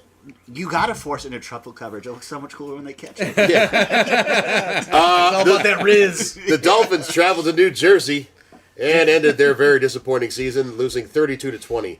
Huntley, 227 yards passing, 1 touchdown, 2 interceptions. Devon Achane finally had a good game. 11 carries, 121 yards, and a touchdown. That's the shit that he was doing last year. Yes. On a regular Yep, basis. Jonnu Smith, 9 for 56 and a touchdown. Washington, 4 for 48, and Waddle, 4 for 44. Aaron Rodgers started this game off with an interception, however, ended with 274 yards, 4 touchdowns, which brings him to over 500 for a career with only like 112 interceptions. His interception to touchdown ratio is insane. Brees Hall, 57 yards rushing, 3 catches for 15 yards and a touchdown. Devontae Adams, 6 for 88 and a touchdown. Lazard, 3 for 71 and a touchdown. Conklin, 2 for 16 and a touchdown. I don't see how the Jets bring back Rodgers because I found out this last week, as Scotty and I discussed on our other podcast, Straight Facts Homie, Garrett Wilson has apparently said he does not want to be there if Aaron Rodgers is back. Yep. Garrett Wilson is your future as far as receivers go. I don't know how you ignore that. I mean, you can't. You can't. They have to like the building burned down. Mm-hmm. They've got to clean up the ashes. They got to like not the players, not the No, players. no. They got to build up the rest of the organization. Like, Jets ownership thought they could do what the Rams did when they got Stafford. Yeah. And we're like, no. You No, know? admittedly, that Achilles tear, it's a freak accident. And who knows what happens with their season last year. Although the offensive line still sucked. And he was still like 41 years old. So I don't know how it changes. The entire time we've been doing this show, I have always said Aaron Rodgers is a fraud. Does he have a cannon arm? Or did he have a cannon arm? Does he have laser accuracy? Yes, he had all of those things. Is he a good quarterback? No. He is not. He's a He good. does not know how to lead a team. He's an elite passer. He's good at that position. He's an elite. Yeah, he's elite. Good quarterback, Right. bad leader. I think Yes, it's more exactly. just he's a douchebag. Oh yeah. I mean that also helps you be a worse leader of a team. I mean, agree. But I hate him. Tom Brady was kind of douchey, but his teammates didn't dislike him. Okay, you know? follow up. Do you think Mike McCarthy should have gotten a little more credit for? Yes, I do. Stringing Oh, together, I absolutely like, do. You Yeah. know, 7 years of very winning Yeah. seasons Yes, in a ring. but I still think that ring was because of the sheer talent Aaron Rodgers has. Yep. Yeah. I also And a good defense. that's the thing, that organization is really well run, They are. The Oh, yeah. I hate Yeah. them, but the Packers are a very well-run organization. and that really has to do. I strongly believe that has to do with lack of ownership. Yeah. Yeah. Yes.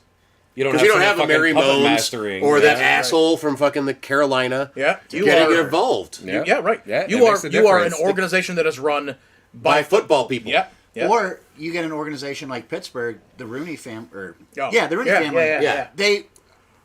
They're prominent, but they let the GM Yeah. and Yeah. Tomlin Yep. do what they Yeah. want. And there's a then- reason why they've had 3 head coaches Right. in our lifetime. Yeah. And then this is not me taking shots at Scotty, but then you get someone like the Mara family, whose son that are is- fucking related, by the way, Right. They are. Also, Kate Mara.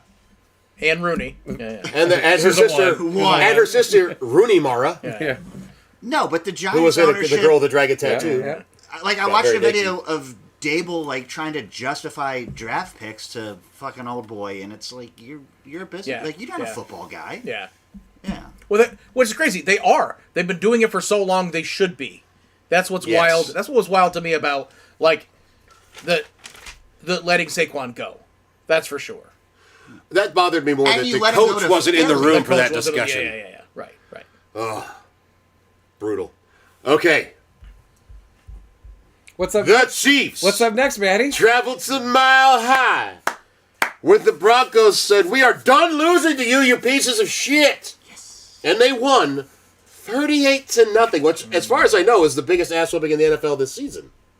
Oh, I don't know. I would have to look into it, but I don't know of a higher ass whooping than that. I don't know. Giants probably lost. For the Chiefs, Carson Wentz had 98 yards passing, and running back Carson Steele. I wrote that down because I was like, 2 Carsons? Crazy. He had 25 yards rushing. Nico Remigio had 2 catches for 48 yards, and Samaje Perine had 1 for 13. The Broncos, Bo Nix, 3 for 21. I'm sorry, 321. 321. All right. Wow. How did they get 38 points on 3 I fucking started completions? drinking earlier, boys. Bo Nix, 321 yards passing, 4 touchdowns, 47 yards rushing. Unfortunately, like 30 of them and a sweet lateral to a wide receiver or a running back, I'm not even sure, got called back because he was running so fast when he lateraled the ball continued moving forward when it was caught. Unfortunate because Oh, it was that was such so a cool fun to play. watch, It was though. so cool. And the very next play, it got called back for a hold, but he ran for another 30 and that got called back. McLaughlin, 39 yards rushing. Audric Estime out of Notre Dame, rookie, 34 yards rushing and a touchdown. Cortland Sutton, 5 for 98 and a touchdown. Marvin Mims, 5 for 51 and 2 touchdowns. That guy's just a playmaker. Yeah. And Vele, 4 catches, 50 yards. And the coolest touchdown on a ball that got batted around like 4 times. By 2 I've seen it in a Chiefs while. players in the end zone. Such a good game for Because the they kept Broncos. trying to catch it. Yeah. Who, Yep. by winning this They game, would just Nine batted bounds. it down. Yeah. Yep. since 2 weeks ago, all the Broncos had to do was win a game and they're in the playoffs. I know, 2 straight fuck. losses. They come out and they dominate in this one. And like, And yes, it's not Mahomes or yeah, Kelsey, it but you know wasn't what? the starting core. But you Yeah. only have like 8 offensive linemen that you dress for a game. So there were starting players on the Yeah, offense. There were yeah. starting players on the defense. They dominated them. This was an ass whooping, no holds barred. And like, I want to bring up again the first game this year when they played each other. Chiefs only won because of a blocked field goal. That shit sucks. I can tell So you like that. they almost God. fucking beat the real Chiefs. Both of us had a team that we hate beat Yep. our team on a blocked field Yep. goal that we came back and beat this week. Yep. Nice. All right. All right. Now, before I go any further in this, I have a question for Eric and Scott that I asked earlier that I had to actually tell Brian the answer. Name the only quarterback drafted by the Denver Broncos that won a playoff game for them. You have to tell me. Oh, I knew it. drafted. It wasn't my first guess, but I knew it. Tim Tebow. Yeah.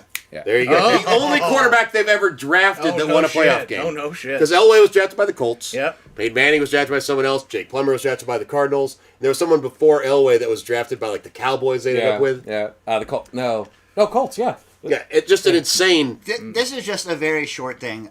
I know he didn't pan out in professional sports, but very good human being, I think. Yes, and also playing the wrong position. Yes. Yep. He should have been a tight end When or you asked the H-back question, was like the whole time. You mean should have been a tight end, motherfucker? Like, I don't really enjoy watching a lot of sports talk shows these days because it's like they suck. That's but all you watch. What are you talking about? you know what I mean. But like when Tim Tebow is a guest, he doesn't say outlandish things. No, and listen, it's- regardless of what you think of their career or doing anything, it's kind of like Jimmy Carter. At the bar last week when we found out he died, I said, regardless of what you think of what he did in office, his time out of office, name me a better humanitarian. Yeah. And I'll say the same thing. A lot of things Tim Tebow has done, I may not agree with his politics, because he does delve into that. Oh yeah. Yeah. Yeah. But he's done a lot of very good things Yeah. for humanity that I will never say they are not a good thing. Yes, and Absolutely. if he saw a blue Tacoma with a flat tire on the side of a road, He would stop and help me. Yes, Absolutely. And- I have yeah. no doubt. He would- would probably pick the I was gonna the say he truck would just with one hand, Yeah, he would unscrew change the the nuts. tire while holding it up. especially when Yeah. he trained to come back as a tight end. Yeah. The fucking arms on Yeah, him. he was Yeah. huge. Yeah. Jesus Christ. All right, but this is taking away Yeah. from today. Yeah. Bo Nix dominated this Chiefs defense, and then Chris Jones wasn't playing. I don't care. This is an NFL defense. He's a rookie. He crushed today. Here's what I'd like to talk about with Bo Nix is that when he came in, a lot of what he did was these very accurate short passes. That's what he was known for, and he showed us that. And then as the season went on, you started seeing those downfield plays open up, and you saw his vision and his accuracy. You're like, oh shit, okay. I also want to I say, like this a lot because you saw he was drafted because he was good at this one thing, and he was doing it. That's all Sean Payton wanted. And Yeah. then it was now Which is- we do the next thing. which is the point I'd like to make, and this is not to take away from Bo Nix, but it is a thing to point out about rookie quarterbacks doing well. Having a coach that's offensive minded that knows what the fuck he is doing Yep. is such a beneficial thing for these Yep. young quarterbacks. It is. And not Jay one that's like Daniels set having in Cliff their Kingsbury, system. who at least has coached in the NFL, and he's like, okay, I know what did not work last time because they fucking caught up to me every fucking season. Yep. And he adapted to it.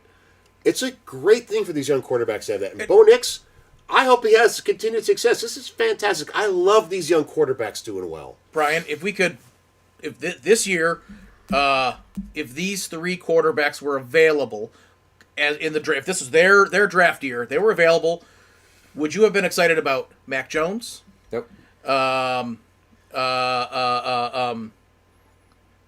Trevor. Bryce Young? No. Nope. Trevor Lawrence? Nope.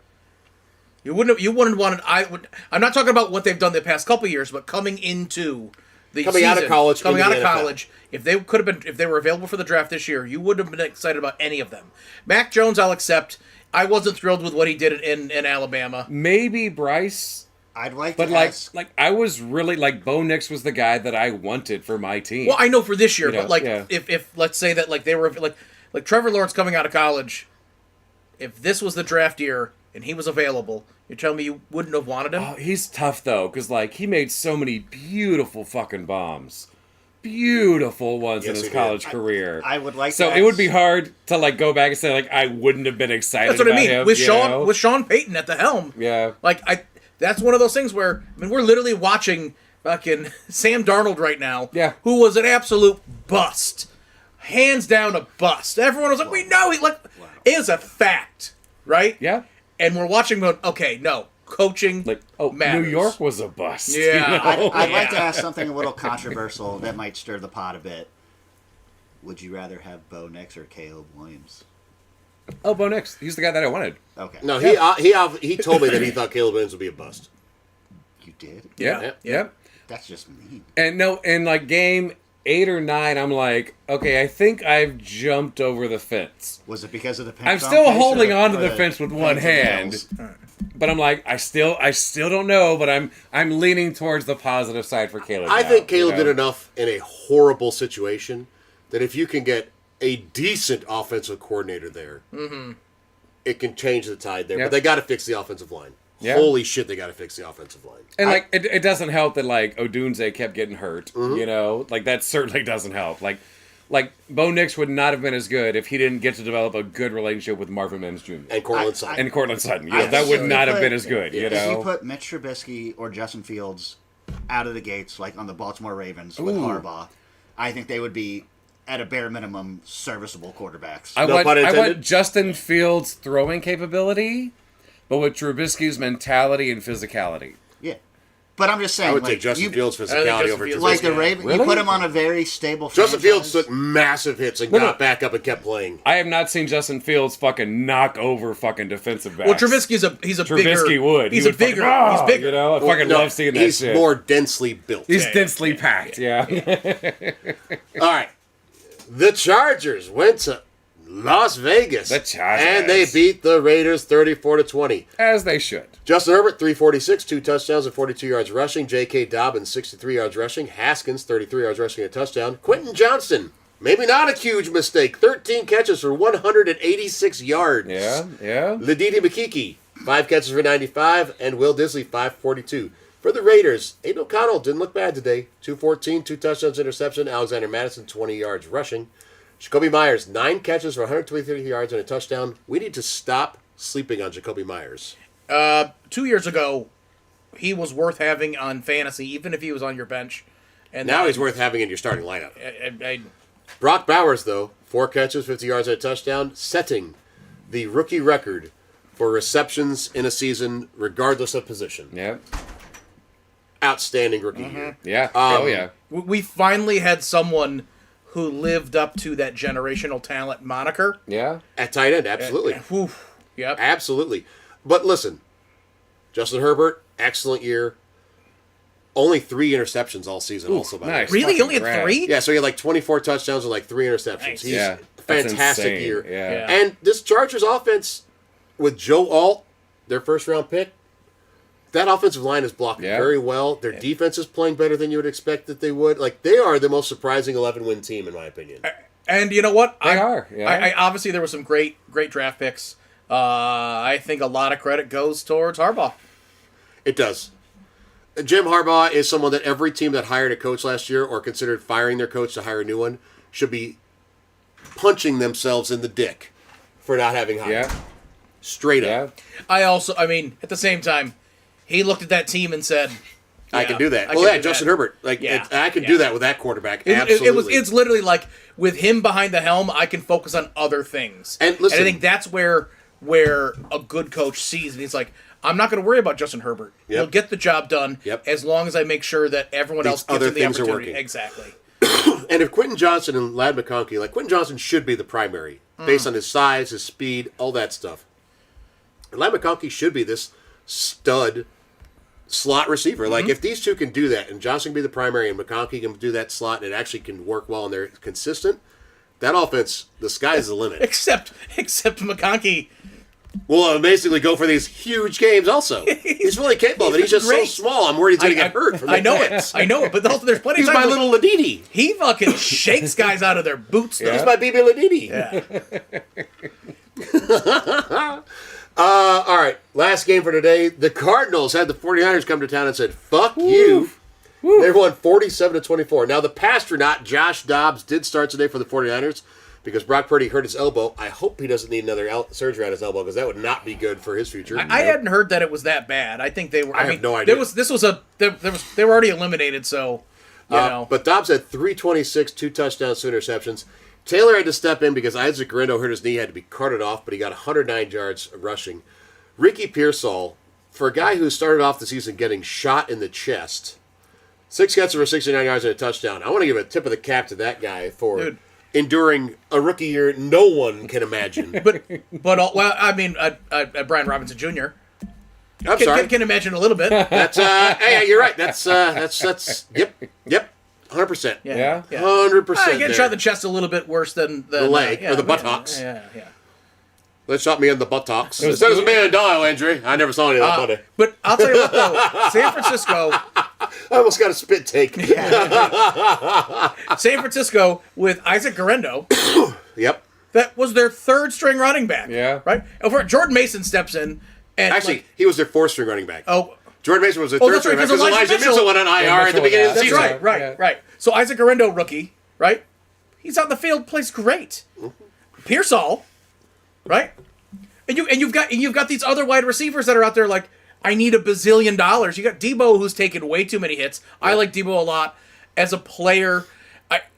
I've always liked watching him play, but you got to feel bad for a guy who's like a utility. Like, yep, we're gonna make you run the ball and get your ass kicked. I feel And like- now you don't have the speed downfield anymore. Yeah. Falling off a cliff is not the correct term, but I feel like Debo is. You're on a right. He downwards rolled down Mount trajectory. Everest.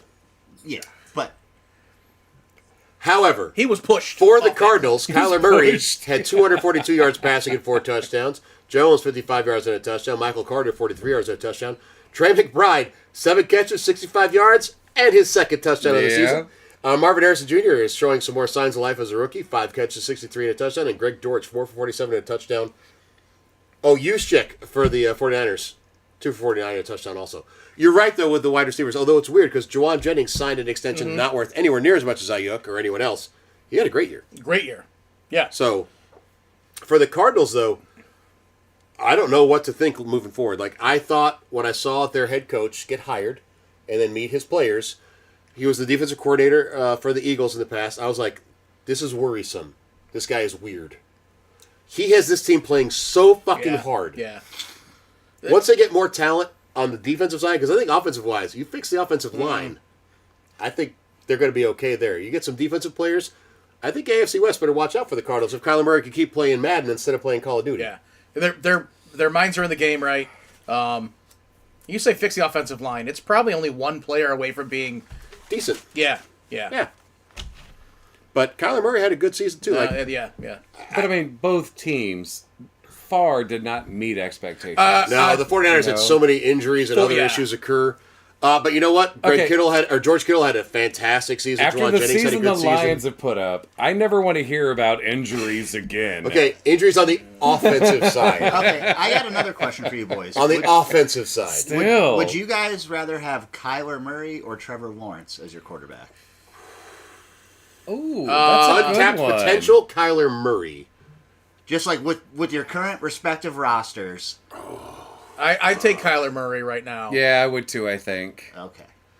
I know there's like a 12-inch height difference there, but Yeah, but just like your current roster, he's going to be rolled out there week 1. with high heels. Yeah. Platform shoes. Yeah. Platform shoes. Yeah, He's not going to play in high heels. So- Lifted cleats. that's true. That's true. That's true. Collectively, Kyler. Yeah, I think Kyler. I would probably take Kyler. It's not easy, but yeah. Yeah, All right. for sure. Oh, that's a good one, though. All right. So I took a little longer, but with so few games to pick for next week, we wanted to focus on this week's games. Which brings us into the final regular season version of Scotty Stats on FL. That's right. The But things the things happen outside happen- the NFL that I find interesting, and I got a few fun things to share. I got to top off on this vanilla tea? Smoke Wagon. Smoke Wagon. Yeah, and it's actually their 115 proof. It's quite nice. You got a glass over there? I mean, it's your garage. Is there a glass over here? Tell me, you know. Oh, it's Yeah. Well, yeah, it's delicious. Guess you're on bartender duty now. Oh, yeah, right. Actually, this is also like a $35 bottle. It's Oh, I love that price. Oh point. yeah, right. It's good. I like it a lot. So, okay. So obviously we need to talk about college football because we're in the midst of Damn right we do. yeah, we're in the midst of bowl games, and especially as we're getting into like the playoff portion of things.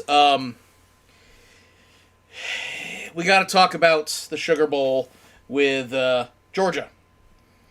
And they're and it sucks for Georgia. They did lose to Notre Dame 23-10. Was They shocking. were without their starting quarterback, which always sucks. Especially in college. That's a massive difference. Yeah. Carson Beck was the guy for him, but going into this and being down your starting quarterback, you needed every little bit of advantage. And one thing that really didn't help when you were down, and there's a big play going on up the sideline, when your redshirt sophomore Parker Jones, who's never played a snap and was pretty much in street clothes, Get behind the fucking line, motherfucker. right? He was too far out on the sideline, and the ref ran into him. Yep. And they lost 15 yards on that. He was on the white. He was on the white. Absolutely was. Yep. And it just, I can appreciate the excitement. But be fucking aware. My God, Be aware. Just insane. And like, did that interfere with the ref calling anything? No.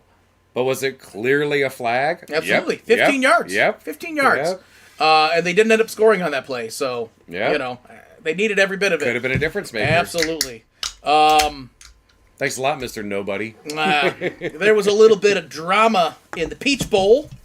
This would be Arizona State in their loss to Texas, That would have been so awesome. 39-31. And this went into multiple overtimes. Also, probably the best game with implications as far as entertainment value. Absolutely yeah, right. yeah. Yeah. So this goes into overtime, but there was some challenge to it because right at the very end of regulation, Arizona State kicked a field goal. It was tipped. The ball bounced in the end zone and then through the uprights. Now they did go back and say, hold on, that went through. That's a touchdown, and it would have ended the game. Field goal. Sorry, a field goal. Bust out the rule book. And it turns out that Technically, it is. no, it turns out that it's not. It is not. It turns out that it's not. But I think that's one of those rules that's a real buzzkill rule, because the reality is, if that ball was in play, right?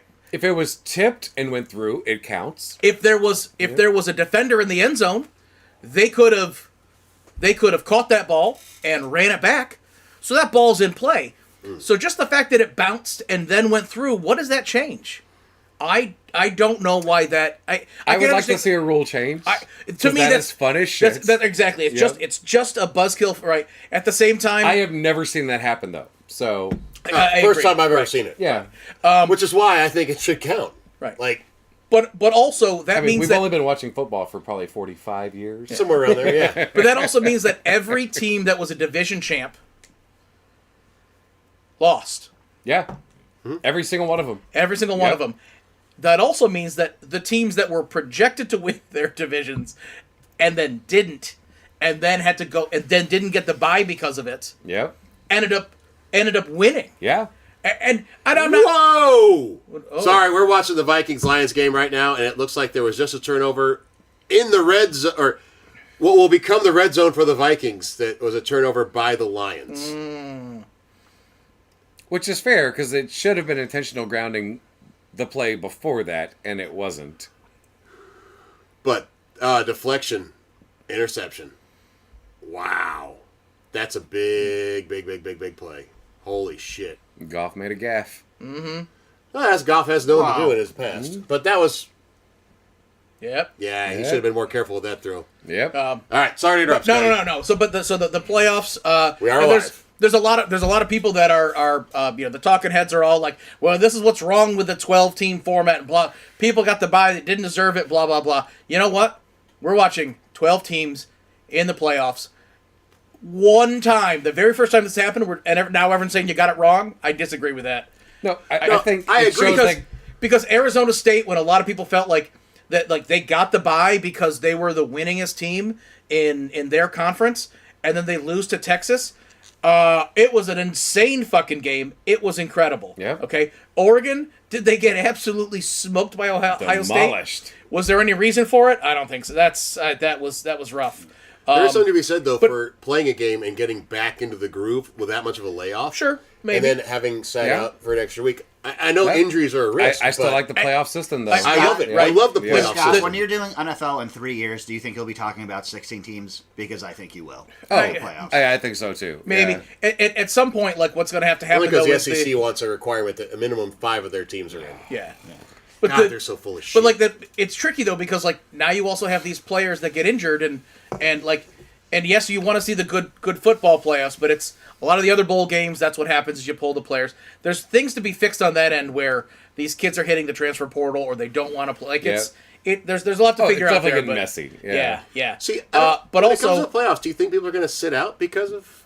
in the playoffs, I don't think they are, but it's still Do you think scary. someone going for a championship, a national championship, will sit out because they're going to be in the draft? I'm sorry to interrupt. I think it's a genuine question. If you're a player on Indiana who somehow squeaked into the playoffs and you have an agent telling you you're going to be a first-round draft pick, then you might. I think when you're Georgia and you got the bye, Yeah. and your starting quarterback is not going to play and you're going against Notre Dame, I think they did have You some might players say that that's a good said point. that Yeah. that said we're not playing. And So you know Georgia at a was bit- down some people. You because- know, at a bare minimum, you're going to make a $10 million payday.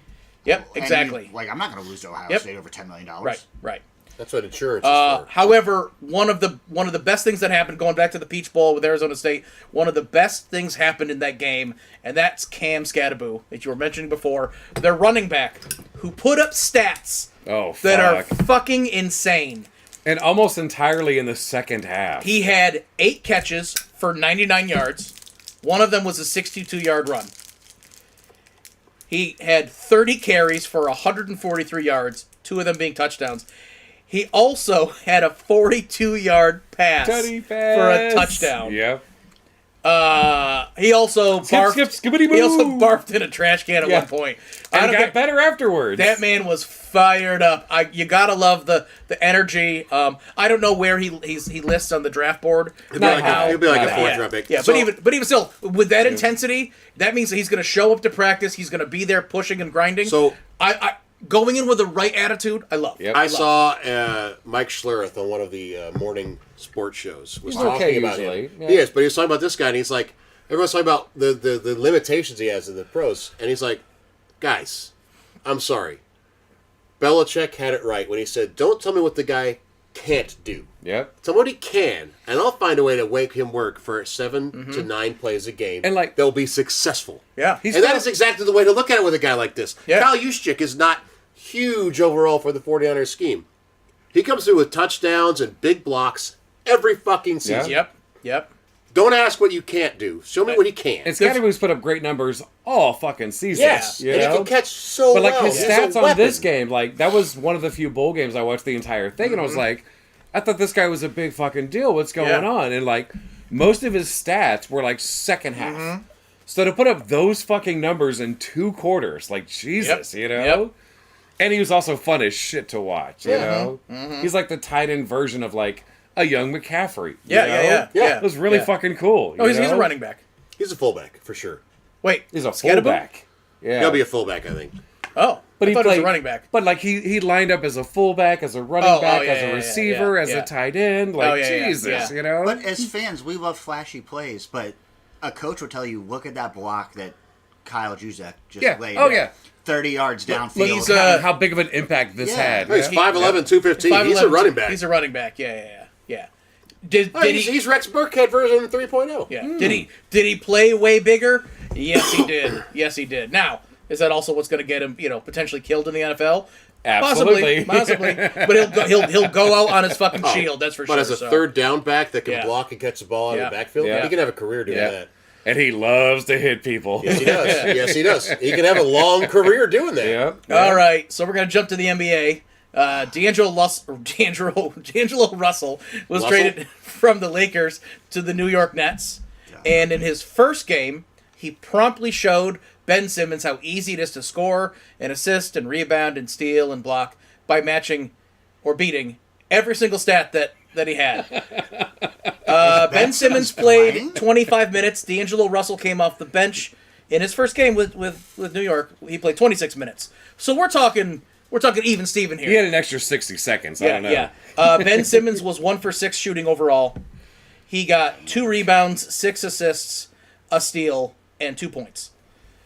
So he's making roughly what, $8 million a steal? D'Angelo Russell was 9 for 13. He shot 2 for 6 from 3. He had 2 rebounds, 8 assists, a steal, and 2 blocks. Jesus. So fuck off, Ben Simmons. It's wild. I like D'Angelo Russell a lot. No, but I hate Ben Simmons. But So I like it even more. Drives me crazy. One of my favorite players. If he hadn't been the first overall pick, would you have this animosity? If this is about Oh, LeBron, it doesn't matter where he was drafted. When- I just think he's a piece of when shit. you watched him start quitting near the Yeah. end of some of these games, Yeah. and it's like, just you're 6'10", just dunk that basketball. You're Yeah. under the basket, and so you passed it. You're on Yeah. defense. Yeah. Maybe raise one fucking arm, you know? But he used to be a That's good fair. defender. It's crazy. He was for like Yeah. 4 fucking He's got the first 4 length years, to be you an know? excellent defender for Lazy, in the back corner. Are you fucking kidding me? lazy. And that pisses me off. Point beyond guard at belief. 6'10", you should be able to shut down every point. Muggsy Bogues was a great defender at 5'3". Because he fucking It's hustled effort. all the time. All Yep, it requires yep. effort. That's Nothing what I more mean. on defense. Like, Simmons has every fucking physical skill, and he's a lazy piece of shit, you know? that's fair. All right. I'll accept that Let's answer. take that and talk about a man who is nothing but hustle and going through some drama in his own, and that's Jimmy Butler. Yeah. Although he burns bridges everywhere he goes. True. Okay, where's he going now? Well, so That's where he wants right. to go. They are saying they won't trade I him. thought it happened this morning. Nope. Not He that. got suspended. Yeah. Oh, He got. oh, there was the 7 game suspension. That's not Yeah, so okay, bad for yeah. So Contract detrimental. Yeah, right. Conduct Conduct detrimental to the team. He's suspended. But he's also been talking about, I do want to get traded. But what I want to talk about with this is that does hustle there's when he definitely is out some there. personality issues going on. And I'm talking about Miami in general, because Miami is known as a hustle team, Yes. right? And Jimmy Butler personifies that. And he thrived in Miami. At the same time, they aren't finding their winning recipe. They've just been, they get to the playoffs and they're just like not quite. They've had a Yeah. couple good playoff runs, but it's just not working out for them. It's like the Bills. He's currently making $48.8 million a year, Jesus and he Christ. became eligible last summer He's worth that. for a He 2-year. is. It's just the numbers are shocking. Also, Scott, I know we actively derail each other. I just very quick question: do you think Eric Spoelstra is a top 5 coach in the NBA? No. Okay. But here's why. Because you had this team that was built around all of this hustle, and it seemed great on paper, but you couldn't make it work after You all these couldn't years. manage You them. built a team Yeah. around all of these Yeah. things. So I think he's a good coach, but not top 5. The great Okay. NBA coaches are not just good at the X's and O's like Spoelstra is. He is good Yeah, at X's and yeah. O's. The great coaches are good at managing egos. Right. So here's Or fostering culture. Yeah. Like Pop. right. Yes. Yeah. So here's Jimmy Butler Phil making Jackson. Oh, making yeah. 48 But it was also I'm listening. massaging He's making egos. 48. Yeah. Sorry. Right. Here's Jimmy Butler making 48.8. He became eligible last summer for a 2-year, $113 million extension, which is $56.5 a year. The deal was never offered by the Heat. Oh. And one of their big reason was he has missed 1/4 of the team's games during his tenure at Miami. So you have this person who personifies the way you want your team to play, but he is dealing with a lot of injuries Because he plays so hard. because he plays so hard out there. And now you're not going to offer him that. And that's why I say kinda that shitty. Miami has Yeah. a personality issue, because that's the guy that you want there. He's a team leader. He goes out there and he expects excellence. I also struggle. He's not young anymore. He's had a lot of these injuries. Where does he go, and where does he fit into a culture of driving that into the kids or the rest of the team? You know what I mean? Like, you couldn't No, send no, him no. to Kids is good. In the NBA, kids, people that get drafted are fucking children. Yeah, He's, no, but he's like- 35. They're 18 and 19 years old. They're But kids. it's not like you Yeah. can go to Philadelphia and we're like you're not gonna Well, get your main any player more there out of is him. a child in mental fucking. Exactly, right? Yeah. Or even if he went there, like, you think he's gonna be able to get Paul George to do anything different? No. So I worry about where he's gonna go. That being said, he's been one of my favorite players for a long time. In terms of he'd be great for hustle. the Warriors. He could be good for the Warriors. Get rid of Draymond. Get someone else that's all hustle. Ooh, no, they would clash too much. If Draymond left, yes. Yeah, No, I'm yeah. saying get rid of Draymond Okay, for him. Yeah, Draymond yeah. is the worst. I actually I think I Steph actually and those bet- guys would love Jimmy Butler. Yeah. I actually bet he and Draymond would thrive. You think so? I mean, Well, Draymond they is each expect excellence. No. they No, they exactly. don't get in a fist fight. And they- at a strip That's what club. I'm saying. I think they would Well, physically fight each In other practice, during a maybe. game. I'm not worried about practice. I'm No, worried about how they during a play. game. All right, let's talk about. We talking Hey, about wait. practice? Can I bring up one NBA on NFL What? that I found fascinating? You know what basketball is? I do. Now, this is not to make fun of your Spurs. Oh, go right ahead. The Nuggets beat the Spurs 122 to 111 last night. And Nikola Jokic had 46 points, 9 rebounds, and 10 assists. And I was like, God damn it, Wembanyama, I thought you were a great fucking player. You only had 20 points. You only had 3 assists. And 23 fucking rebounds. Holy shit, man. A 2020 game, yeah. When I looked, I was like, he did have a great game against Jokic. Matt, I'm about to talk about Wembanyama Oh, I'm sorry. because, My first of all, apologies. Happy- Is this about an NBA record? happy records. Yes. My apologies. I did not mean to steal your thunder. That's all right. He just turned 21. Happy birthday to him. And he also just hit his 100 NBA games, which is a really great benchmark to look back at. Yes, it is. This is about to be the stupidest thing you've ever fucking heard. Because through 100 games, he has racked up 2,273 points, which is more than Allen Iverson, LeBron James, Tim Duncan, Kevin Durant, Dwayne Wade. Oh, now he's fucking happy. Throwing it out there. I can't Now, believe he now, would but admit that about LeBron.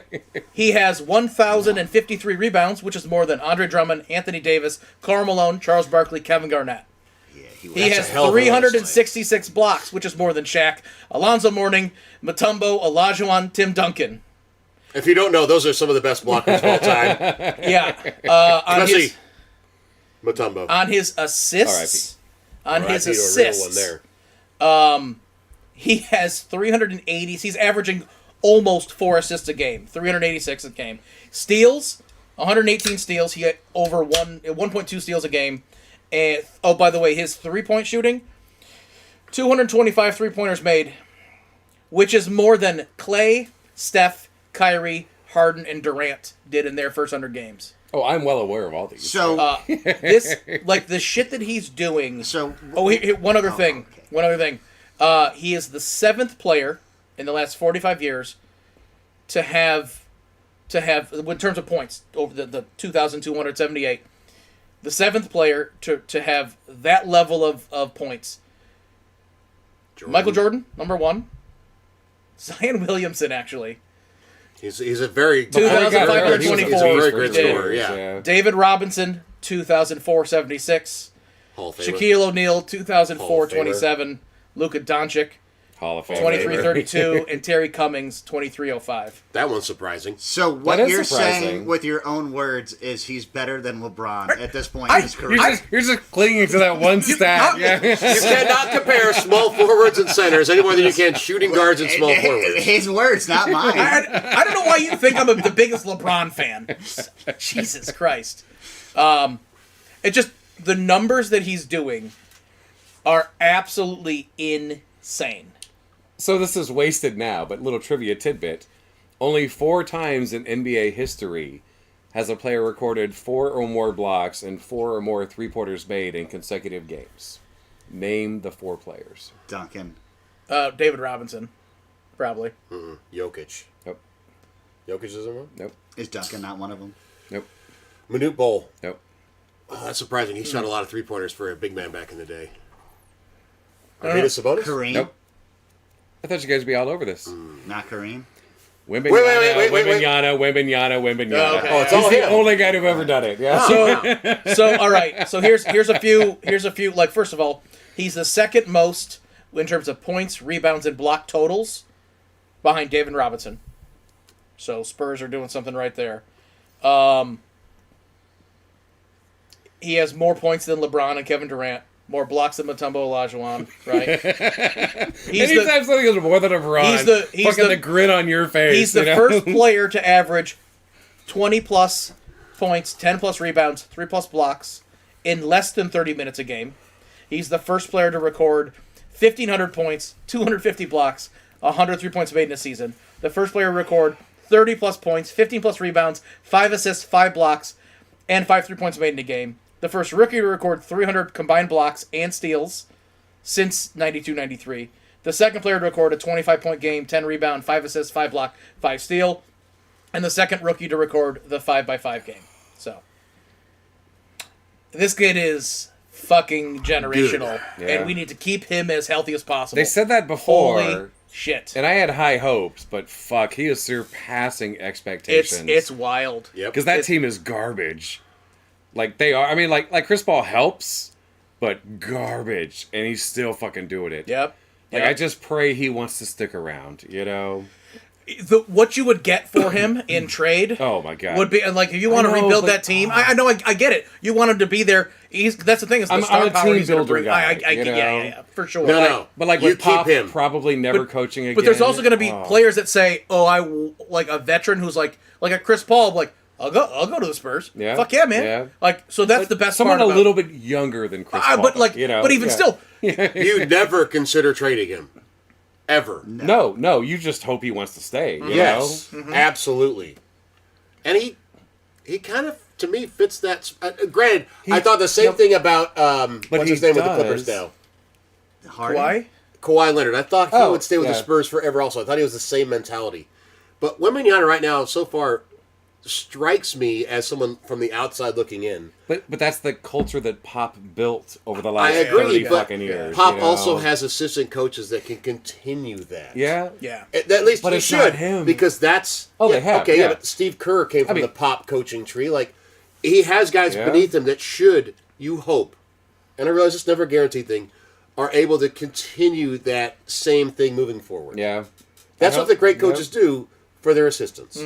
Also, Pop, keep getting better. Yes, Keep absolutely. getting better, man. Right. But Nothing also, but a good hopes for it. Or high think hopes about for it, it. Josh McDaniels, who was the OC for probably the greatest coach of all time, and really sucked on the Broncos and really sucked on the Raiders. Yeah. Yeah, Yeah. you're right. You're absolutely right. That is it for the NFL. All right. Okay, I got which it. I brings want to us say to. that was the best NFL we've had all season. Oh, Oh, well, I may be a little biased. A little There- biased, hey, isn't Greg, be careful. Underneath that coat is a pizza box, so don't sit on Okay. it. So I got a brief thing for you. I actually wrote this down. Fuck yeah, In Sanskrit? Bears. What the fuck is that? You always Is that fuck yeah Bears? Oh, I like that. I actually read it. Fuck yeah, Bears. Fuck yes, Bears! Yes! So Scott Sorry. texted me yesterday. Sorry. That I'm very LeBron sorry. passed for 45 touchdowns and 0 interceptions. Wait, LeBron? and 5,000. I'm just. Okay, so my actual streak. Since September 23rd, Scary Terry on the Commanders has averaged over 5 yards per catch. Will continue in the wild card game, whoever they play. All right, how many? Over 5 yards per catch since September 23rd. And they will be playing the Buccaneers. So I think it's in the realm of possibility. You did not text in your streak from last week. Yeah, I didn't have a streak last week. But your previous streak was also wrong. So you do currently have a streak of Negative. Nothing. 5, 6, 7. Seven wrong. 7? Your last complete streak, broken streak, was that Will Levis was over 50% completion. That's pretty good. Is it? No. No, All right. no, it's fucking awful. But Okay. this won't shock you. I try to pick streaks that will never hit, but are kind of plausible.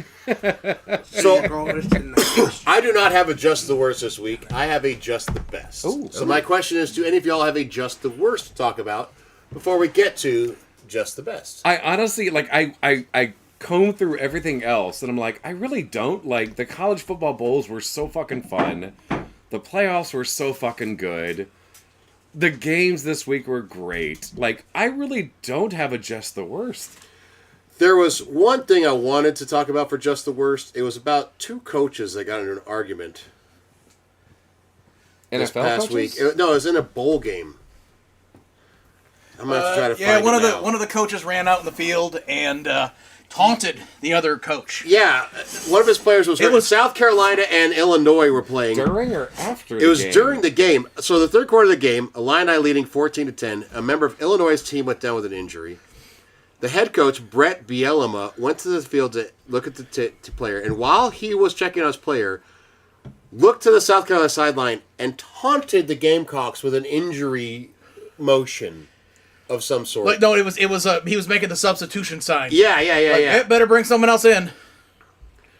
And it just set off a thing between the coaches, and I was like, that's just poor form. Was he Yeah. doing it in a dickish manner? Yeah. Yes. Yeah. Yes. Like 100%. And 100%. that's exactly what it looked like. Because I There's can no see like, other. Okay, because I can see like a coach that actually gives a shit. Be like, oh no, this guy, no, you need a substitution. It was not like that. No. It was like, hey, you gotta. No, it was his own player hurt that he went to check on, and then taunted the other sideline because the player was on that side of the field. Oh yeah, that's shitty. The fuck? Yeah. Yes. It's very weird. Oh, That's that's how a weird it big was. Like when fucking I read it, movie. I was like, hold on. I had to go back and read it again. And be like, your own player was hurt, and you chose to taunt Yeah. the other sideline. Very weird. While your player is hurt. What the fuck was that? All right. No idea. No idea. But it's so. I mean, these coaches are supposed to be teaching these kids in college how to be professional and how to lose and win with fucking Or at a bare minimum, care about them. yes. And to Fuck. take that time to taunt the other team, I'm sorry. I was like, that's pathetic. On what might have been your only nationally televised game. Yes. Yeah. Yes. Just poor form. Oh man. I have it just the worst, not because it was bad behavior, but I feel really bad for Tank Dell because it looks like he's going to be out for That injury is probably going to knock him out for next year. Yeah. and that's what I And read. it's such a and it great just- fucking year, man. and it is all around so unfortunate. And I know those injuries happen, but you know, you're a young man in your 20s, and something happens to your leg where you're just like, I can't run for the next 18 months. Yeah. That is Yeah. terrible. I have just the worst. It goes back to college football, and it's about the delivery of a headline. Oh, yes. Sonny Smart, father of Georgia coach, dies after Sugar Bowl fall. Wait, what? Kirby Smart's father died this week. No, read the Yep, headline again. This is the headline that I have a problem with. Sonny Smart, father of Georgia coach, dies after Sugar Bowl fall. So, this had nothing to do with the Sugar Bowl. Yeah. Okay. Kirby Smart's father, he passed away after complications from falling and breaking his hip. Right. Not at the game. Right. No. He was in New Orleans before the Sugar Bowl. And he fell, broke his hip. The game was delayed with a bunch of the weather and stuff. No, sorry, Not the weather, delayed because of The guy that drove into Yes, the crowds right. and everything in New Oh Orleans. yeah, yeah, right. that one. Yeah, So yeah. so Kirby Smart got to go on Thursday. He got to go and hang out with his father in the hospital Yep. with a broken hip. Then they went and played the game on Friday, and then he died Saturday. Number one, I feel What awful the for the Smart fuck? family. 100%. 100% But feel this terrible for them. headline, like, just like now you're tying into like somehow he dies after. No, Like, wait, you fell during the Sugar Bowl, or or you died because Yeah. your son lost the Sugar Bowl? Like, Because the headline of Sugar Bowl, Yes. the algorithm will bump it up. fuck Yes. straight. That's so fucked up. It was such a shitty. Do you guys remember Dwight Haskins passing away? He got hit. Dwayne Haskins. Dwayne Haskins. Adam Schefter tweeted, former 6th-round pick, went to the Steelers, got hit by a car, and someone corrected him and was like, how about a human being died last night, and what does him being a 6th-round pick matter? Yeah. right. Without someone Yeah. losing their life. Yeah. And there's a family that's upset. Right. And, You had to put in those You gotta generate qualifiers, like clicks. right? Yeah, that's fucked And it's just up. it's Oh, it trash. sucks. It's trash. Okay. But we need to just the best, man. And we have one. Tez Johnson, Whoa, didn't think you were going to say that one. Okay. wide receiver for Oregon. Now, they lost in their game against Badly. Ohio State. They Badly. And he did not have as good of a year yardage-wise as he did last year with Bo Nix. Same amount of touchdowns, though. About 200 yards less receiving. Oh, I do want Now- to point out real quick that Dylan Jones, Dylan Gabriel, the quarterback for Oregon, didn't get enough touchdowns, and Cam Ward still has the. So those extra touchdowns that he got, Cam Ward has the passing touchdown record. It was expected to be broken.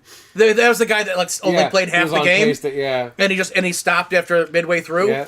So he still has the touchdown record because Dylan Gabriel didn't break it. So Tez Johnson grew up an Oregon fan because as a kid he loved all the different uniform colors. Now he grew up in like Alabama or Georgia, one of those. I think Georgia actually. I know a bunch of kids, Now- 18-year-olds that love Boise State. The because high of the school field. coach, his So, last yeah. name that he played for, his last name was Nix, and it's Bo Nix's father.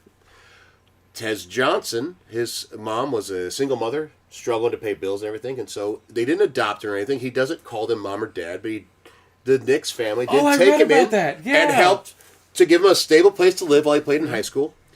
Ended up transferring to Oregon, playing for Bo Nix, their son. And this week, after the Ohio State beatdown of Oregon, you can actually see, because the Ohio State quarterback, whose name is escaping me, and I feel bad for that, but Des Johnson wanted to thank him and congratulate him on the game and everything, and he waited quietly, hands behind his back, just standing there, while the quarterback was interviewed post-game, waited till they were done, shook hands with a couple other people, and then he saw Tez, and Tez congratulated him, said good game, and then went to the sideline, gave away gloves, headbands, wristbands, that kind of shit, signed autographs, took pictures with fans, thanked them for cheering for them all season. After a loss that is ending his college career. Yeah. An undefeated team that was expected to go a deep run into the playoffs. He did not just leave the field. He did not pout. He acted professionally. Respect and the people, respect the game. Yeah. Just the best this week. Yeah, that's I pretty fucking loved cool. seeing that. That's cool. That is what you need out of players. Matt, that's way better than what I thought you were going to share. I thought you were going to share that Derrick Rose is getting his jersey retired That is just the best also. in Chicago.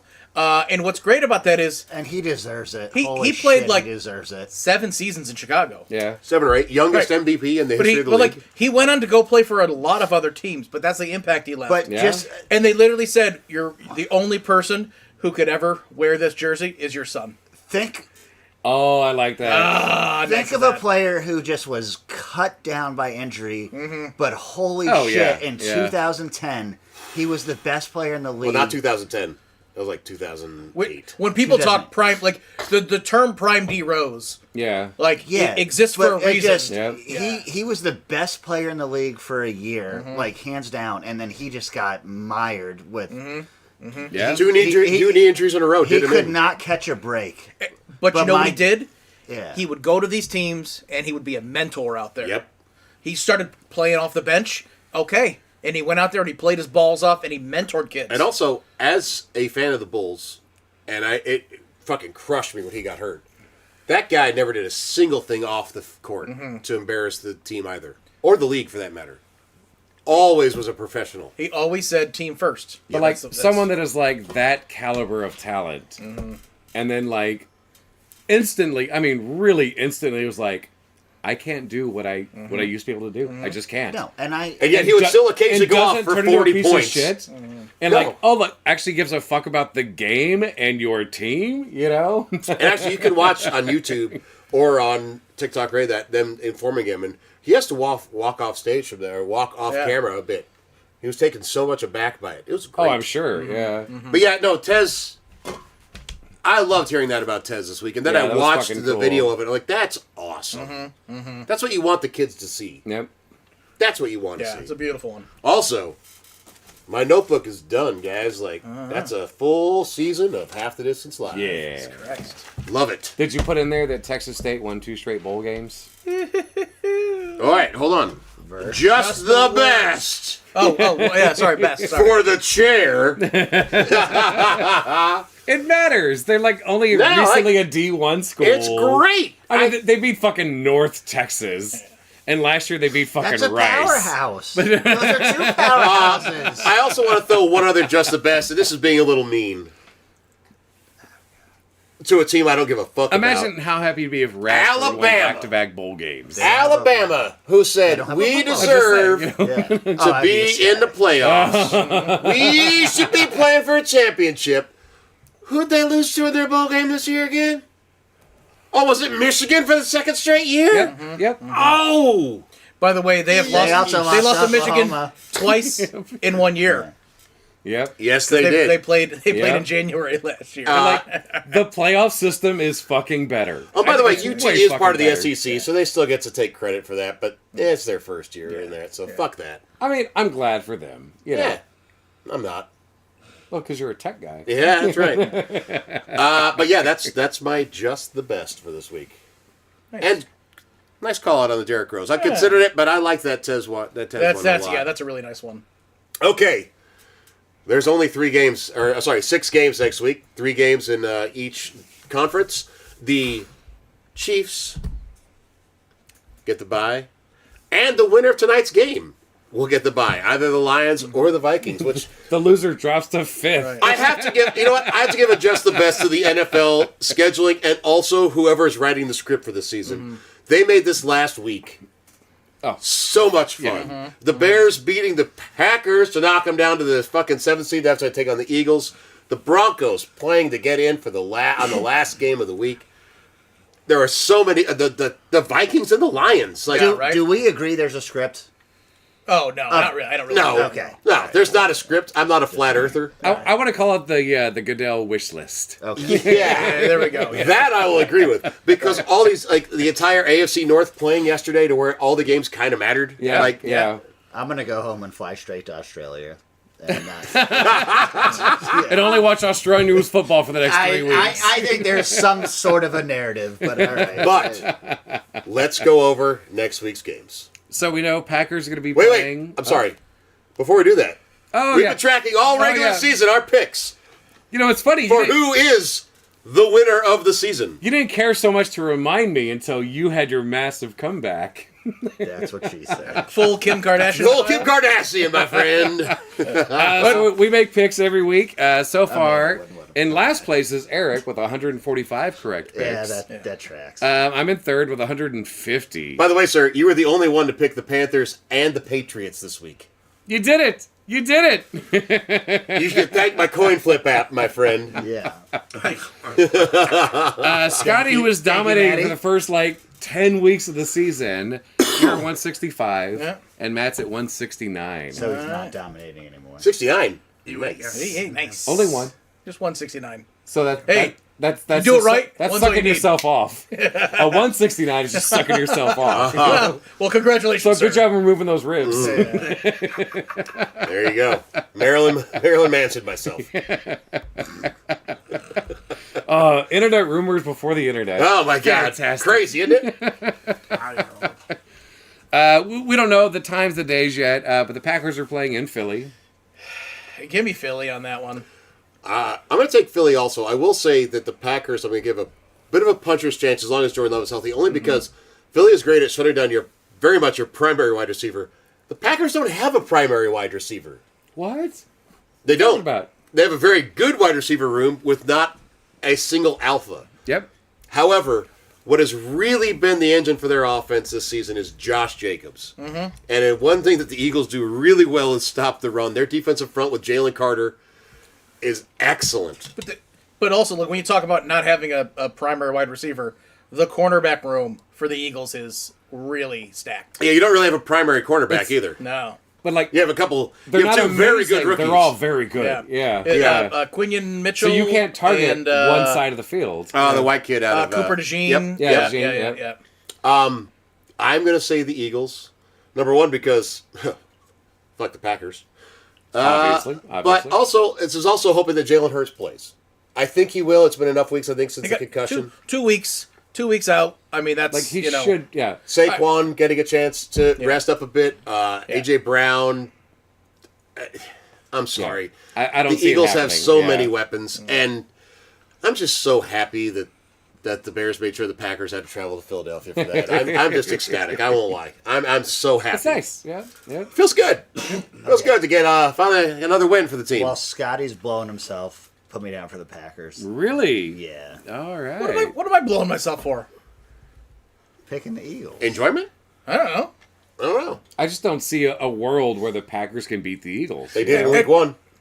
Did They? Or did they lose to the Eagles in week one? But- now I've lost. Yeah, but the Eagles all were off memory to of a that. shakier Oh no, start. Jordan Love got hurt and the Eagles won. Yeah. But Eagles were off to a shakier start, and then they cleaned themselves up Yeah. and Oh, started yeah. playing some Yeah. incredible football. If you want an honest answer, I know they have a very good record. I don't believe in the Eagles. Actually being You've a been good saying team. that all season. Yeah, like Yeah. generally, I don't think they're a good team. The Eagles won that game 34-29 in the And I first think regular Nick season. Sirianni will make some bad coaching decisions. Oh, and all right. yeah, Valid reasons. Okay. Yeah. 49% Scott blowing himself, 51%. I think that No, Matt blowing himself. He's got the 169. Yeah. okay. The Commanders go to Tampa.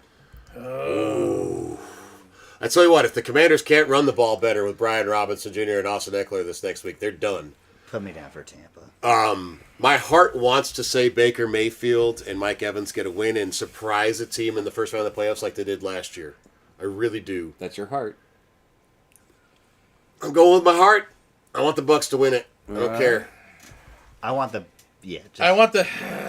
I was gonna pick the Bucks. Now we're picking this. I can't gain well, he gain just got done wins. sucking his Oh, own dick, oh. It doesn't matter. Regular season's over. Now we're choosing playoffs. Fine. I won the regular season. All right, fine. Eric lost. You're going Sure. Bucks? I'm going Bucks. I am going Bucks because I've been Team Baker. Like Baker's a I've been like the narrative for me. Like I'm Team Baker, so I want to see that playoff win. Yeah, and that being said, I got a lot of respect for what Washington did this year. Their future's bright. There really is. So, but I am solidly Team Baker. I love that Baker Mayfield is getting another chance. I love it. I would love to see Jaden Daniels just destroy the postseason. I would love to see it. It'd be great. I'm going the Commies. Okay. I'll go back to that one. The Broncos at the Bills.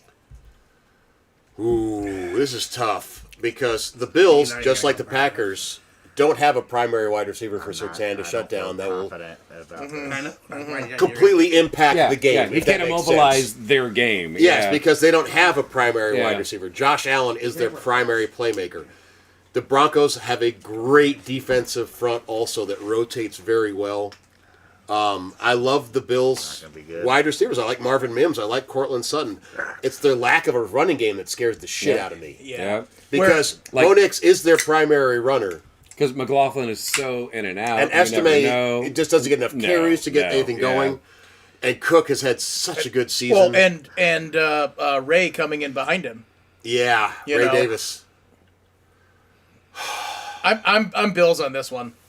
Yeah. I know who I think is going to win, but I know who I want to win. And the one I think is going to win is the Bills, but I want the Broncos to win. I like the underdog winning these games. I know you do. Yeah. What?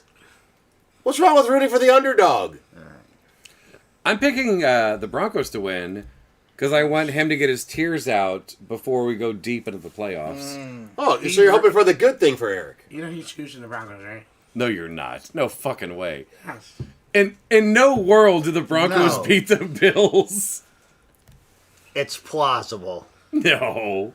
Oh my God. This is how I'm Scott picking them Cutler, 'cause I you have are a to. Bills fan. It's plausible. Bills. Put me down for the Bills, but it's plausible. Oh my God. Here come This the. is questionable, Bill. He's if he had hair, he'd be pulling it out. Right now. I think the Bills will win, Greggy, but I'm a rooting for the realistic Broncos. Bills fan. We That means always nothing to me, lose sir. when No, it it doesn't. matters. I know. God. Put it on the line. No, we're gonna beat. Fine, Broncos. the Are you really? Broncos. Yeah. Dumbass. No. It was just Kansas City. Yes. It would be. It doesn't matter. I won the regular season. I think they're gonna win. I'm picking Broncos. I don't see, like I said, I don't see a world where they could fucking beat the Bills. I just don't. I You do. know? The Bills lost to the Patriots today. There's I a do. world. Oh, by the way, That's- Von Miller that- got what- a sack today Finally, and got like $1.5 million bonus for it. on God top only of this- knows what his contract Yeah. has written into it. But holy shit, Von Miller is the biggest albatross of a contract outside of Deshaun Watson in the NFL. And what's funny was like he was so fucking solid for us. We could Yes. lose. And then nothing as Yeah. soon as he traded. But Yes, we it does make me worry that he wants to get some revenge on the Broncos. Yeah, Could be, true. yeah. True. All right, put me down for the Bills. Of course, I'm putting. We you know down you're voting for the Bills. Bills. If you picked against you picked your own against your team Still team? questioning it. in the playoffs, He's still questioning We're it. either gonna win by 3 or 30. Like there will be no in between. That's still a win. Yeah, Yeah. yeah. All right. The Steelers visit Baltimore. Ravens. I'm sorry. The Ravens have. I know the Steelers played pretty tough against the Bengals. The Ravens. The last time they played, I remember we were like, it was funny. We got all confused and we're like, oh, it's gonna be a defensive. It was offense all over the place. But I think the way that Baltimore's rolling right now, Pittsburgh is stalling. Well, Pittsburgh's falling apart. The Zay Flowers injury scares me a little bit for moving on through the playoffs.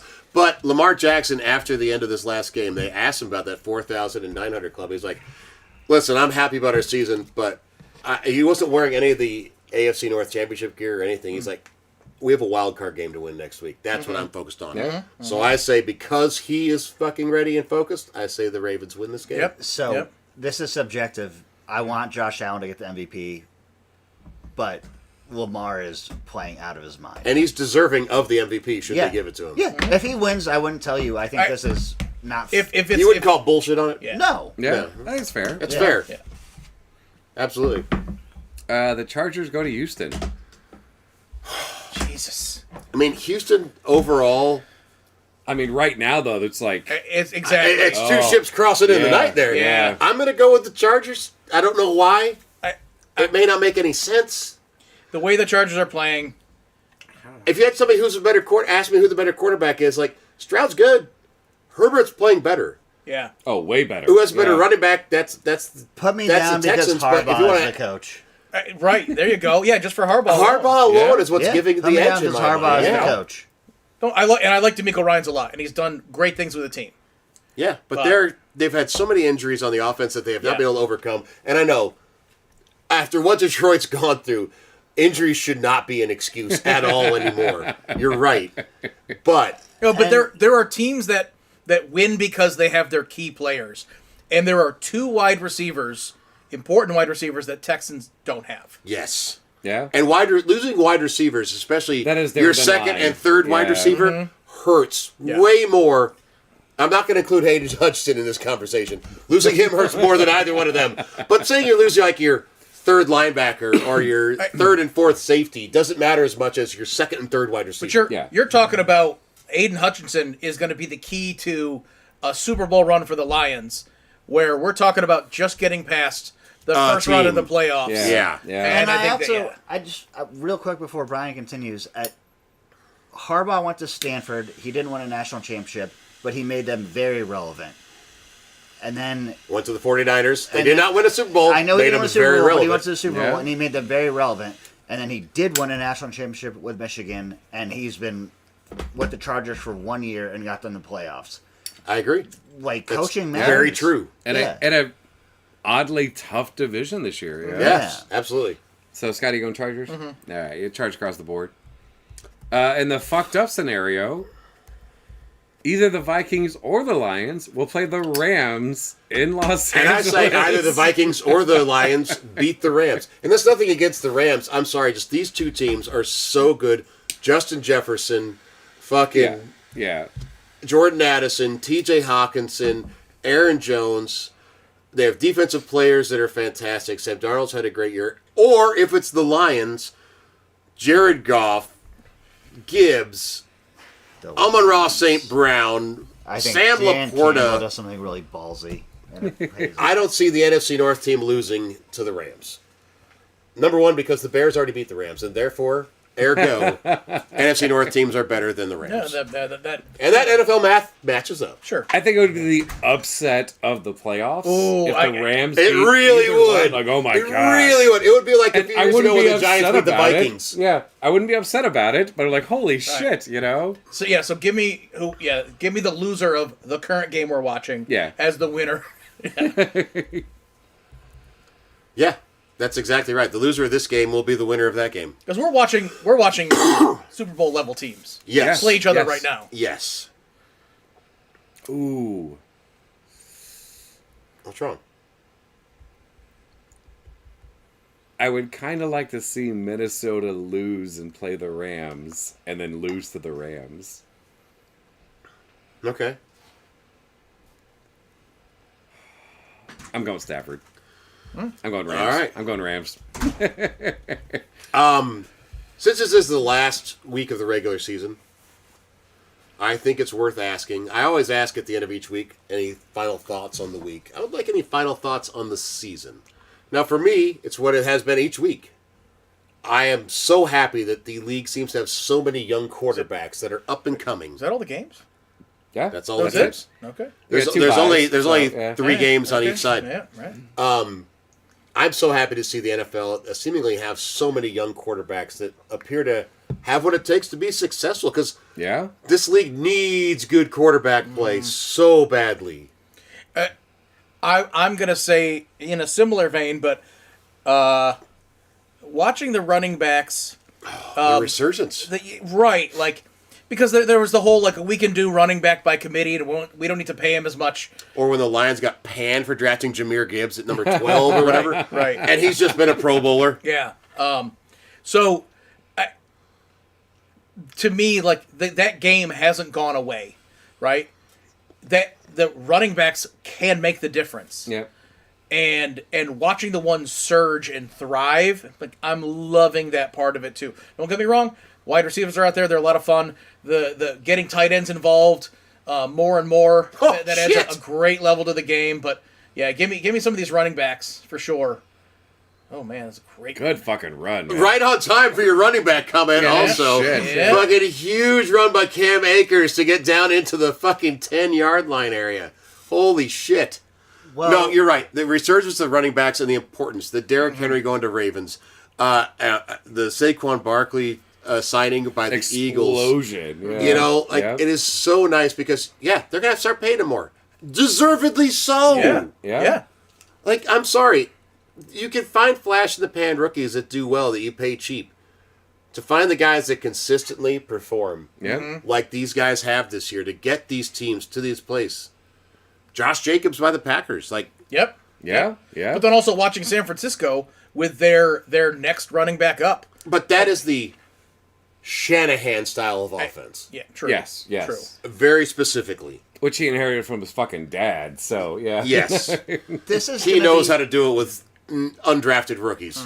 This is going to be But a you little build a great old line. a little you bit can of do a- that. Yeah. Absolutely. juxtaposition of what Scott said, because I agree with everything he said about the running back. But I think that Jaden Daniels having someone like Zach Ertz, where just you're a security blanket, and I just need to get 6 yards, and there you are. So I also like that. I think tight ends are making somewhat of a resurgence. I'm We've not done even that gonna for limit like it to 10 tight years. ends. Like a good tight end is right, fucking but I was super saying valuable. Yeah.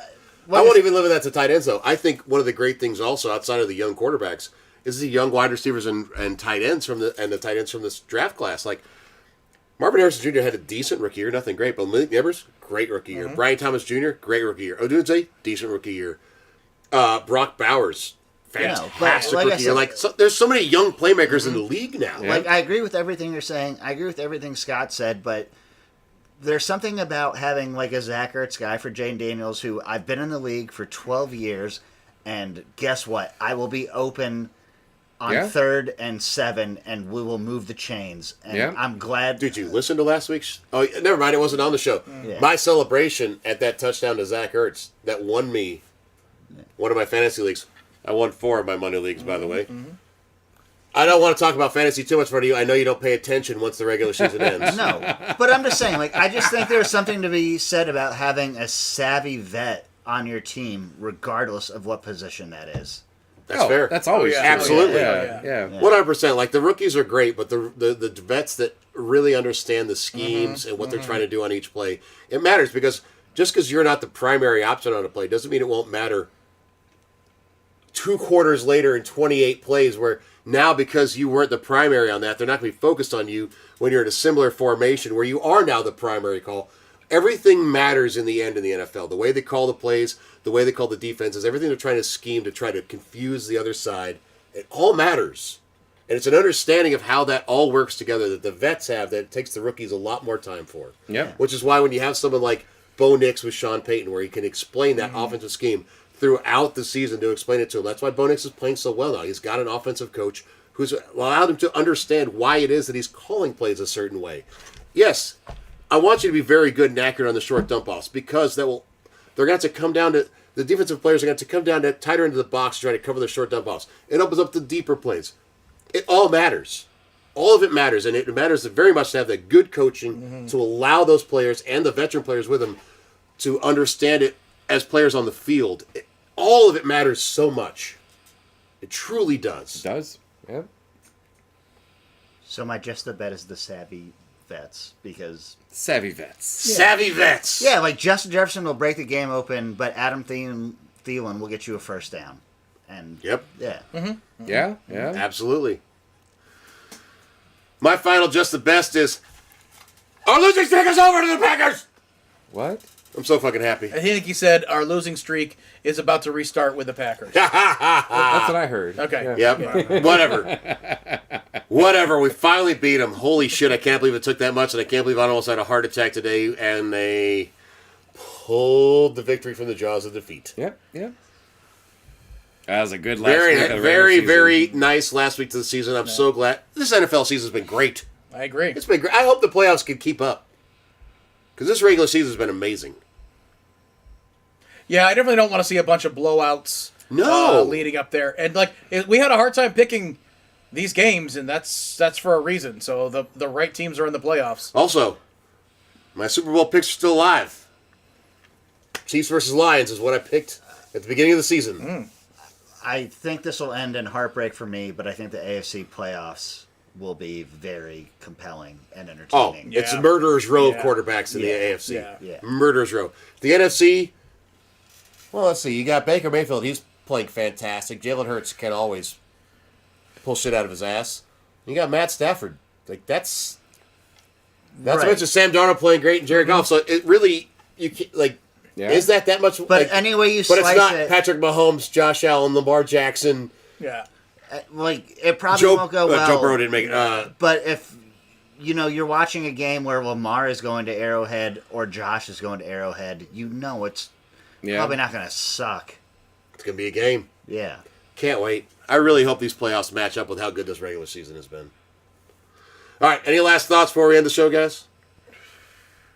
All right, I will not be here next week. I will be on a little vacation with a girlfriend and her family in Key West.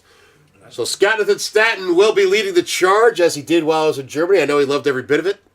So he gets to do it again. I think it was the best show of our whole season. It probably was. was Not, two- not having me around to talk all the time is a lot easier. It was too. Yeah, so you got plenty of practice. Yeah. Practice.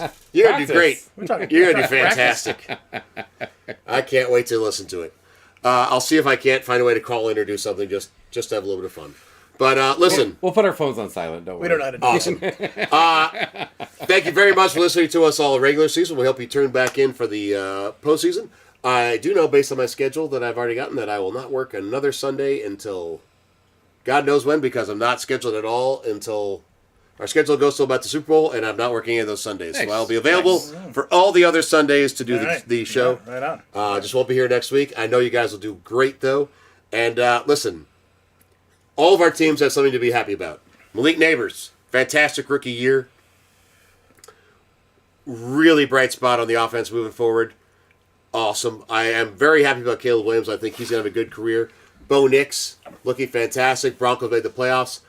The Bills, I don't think I have to say a whole lot about. They're the number 2 seed in the playoffs. Josh Allen is rightfully so an MVP candidate. Playing his best football ever. Absolutely. I can't wait to watch these games going forward. And thank you very much for listening to us. As always, I am Matty Fax, joined by Scotty Stats, the chair, the great Scott Gunter, and up Greg snuck in while no one was paying attention. Great. Our fantasy football champion of the year. Oh, He yeah, did win yeah, our yeah. fantasy league. Luckily, the Skunk Hunter decided to not set a lineup after his bye week, and so he lost to Greggy, who then beat Scott in the playoffs. And if Eric had just started his starting lineup, Yeah. he'd have beaten both of everybody. Would have been the champ. But you don't get to brag about what you could have done. You only get to brag about what you did. And Greggy won. Yeah, dude. So congratulations, Greg. Hope you all have a wonderful week. Can't wait to watch some playoff football next week. Hope you enjoy it as well. These guys will be here next week to discuss it all, and we will see you then. Have a wonderful week.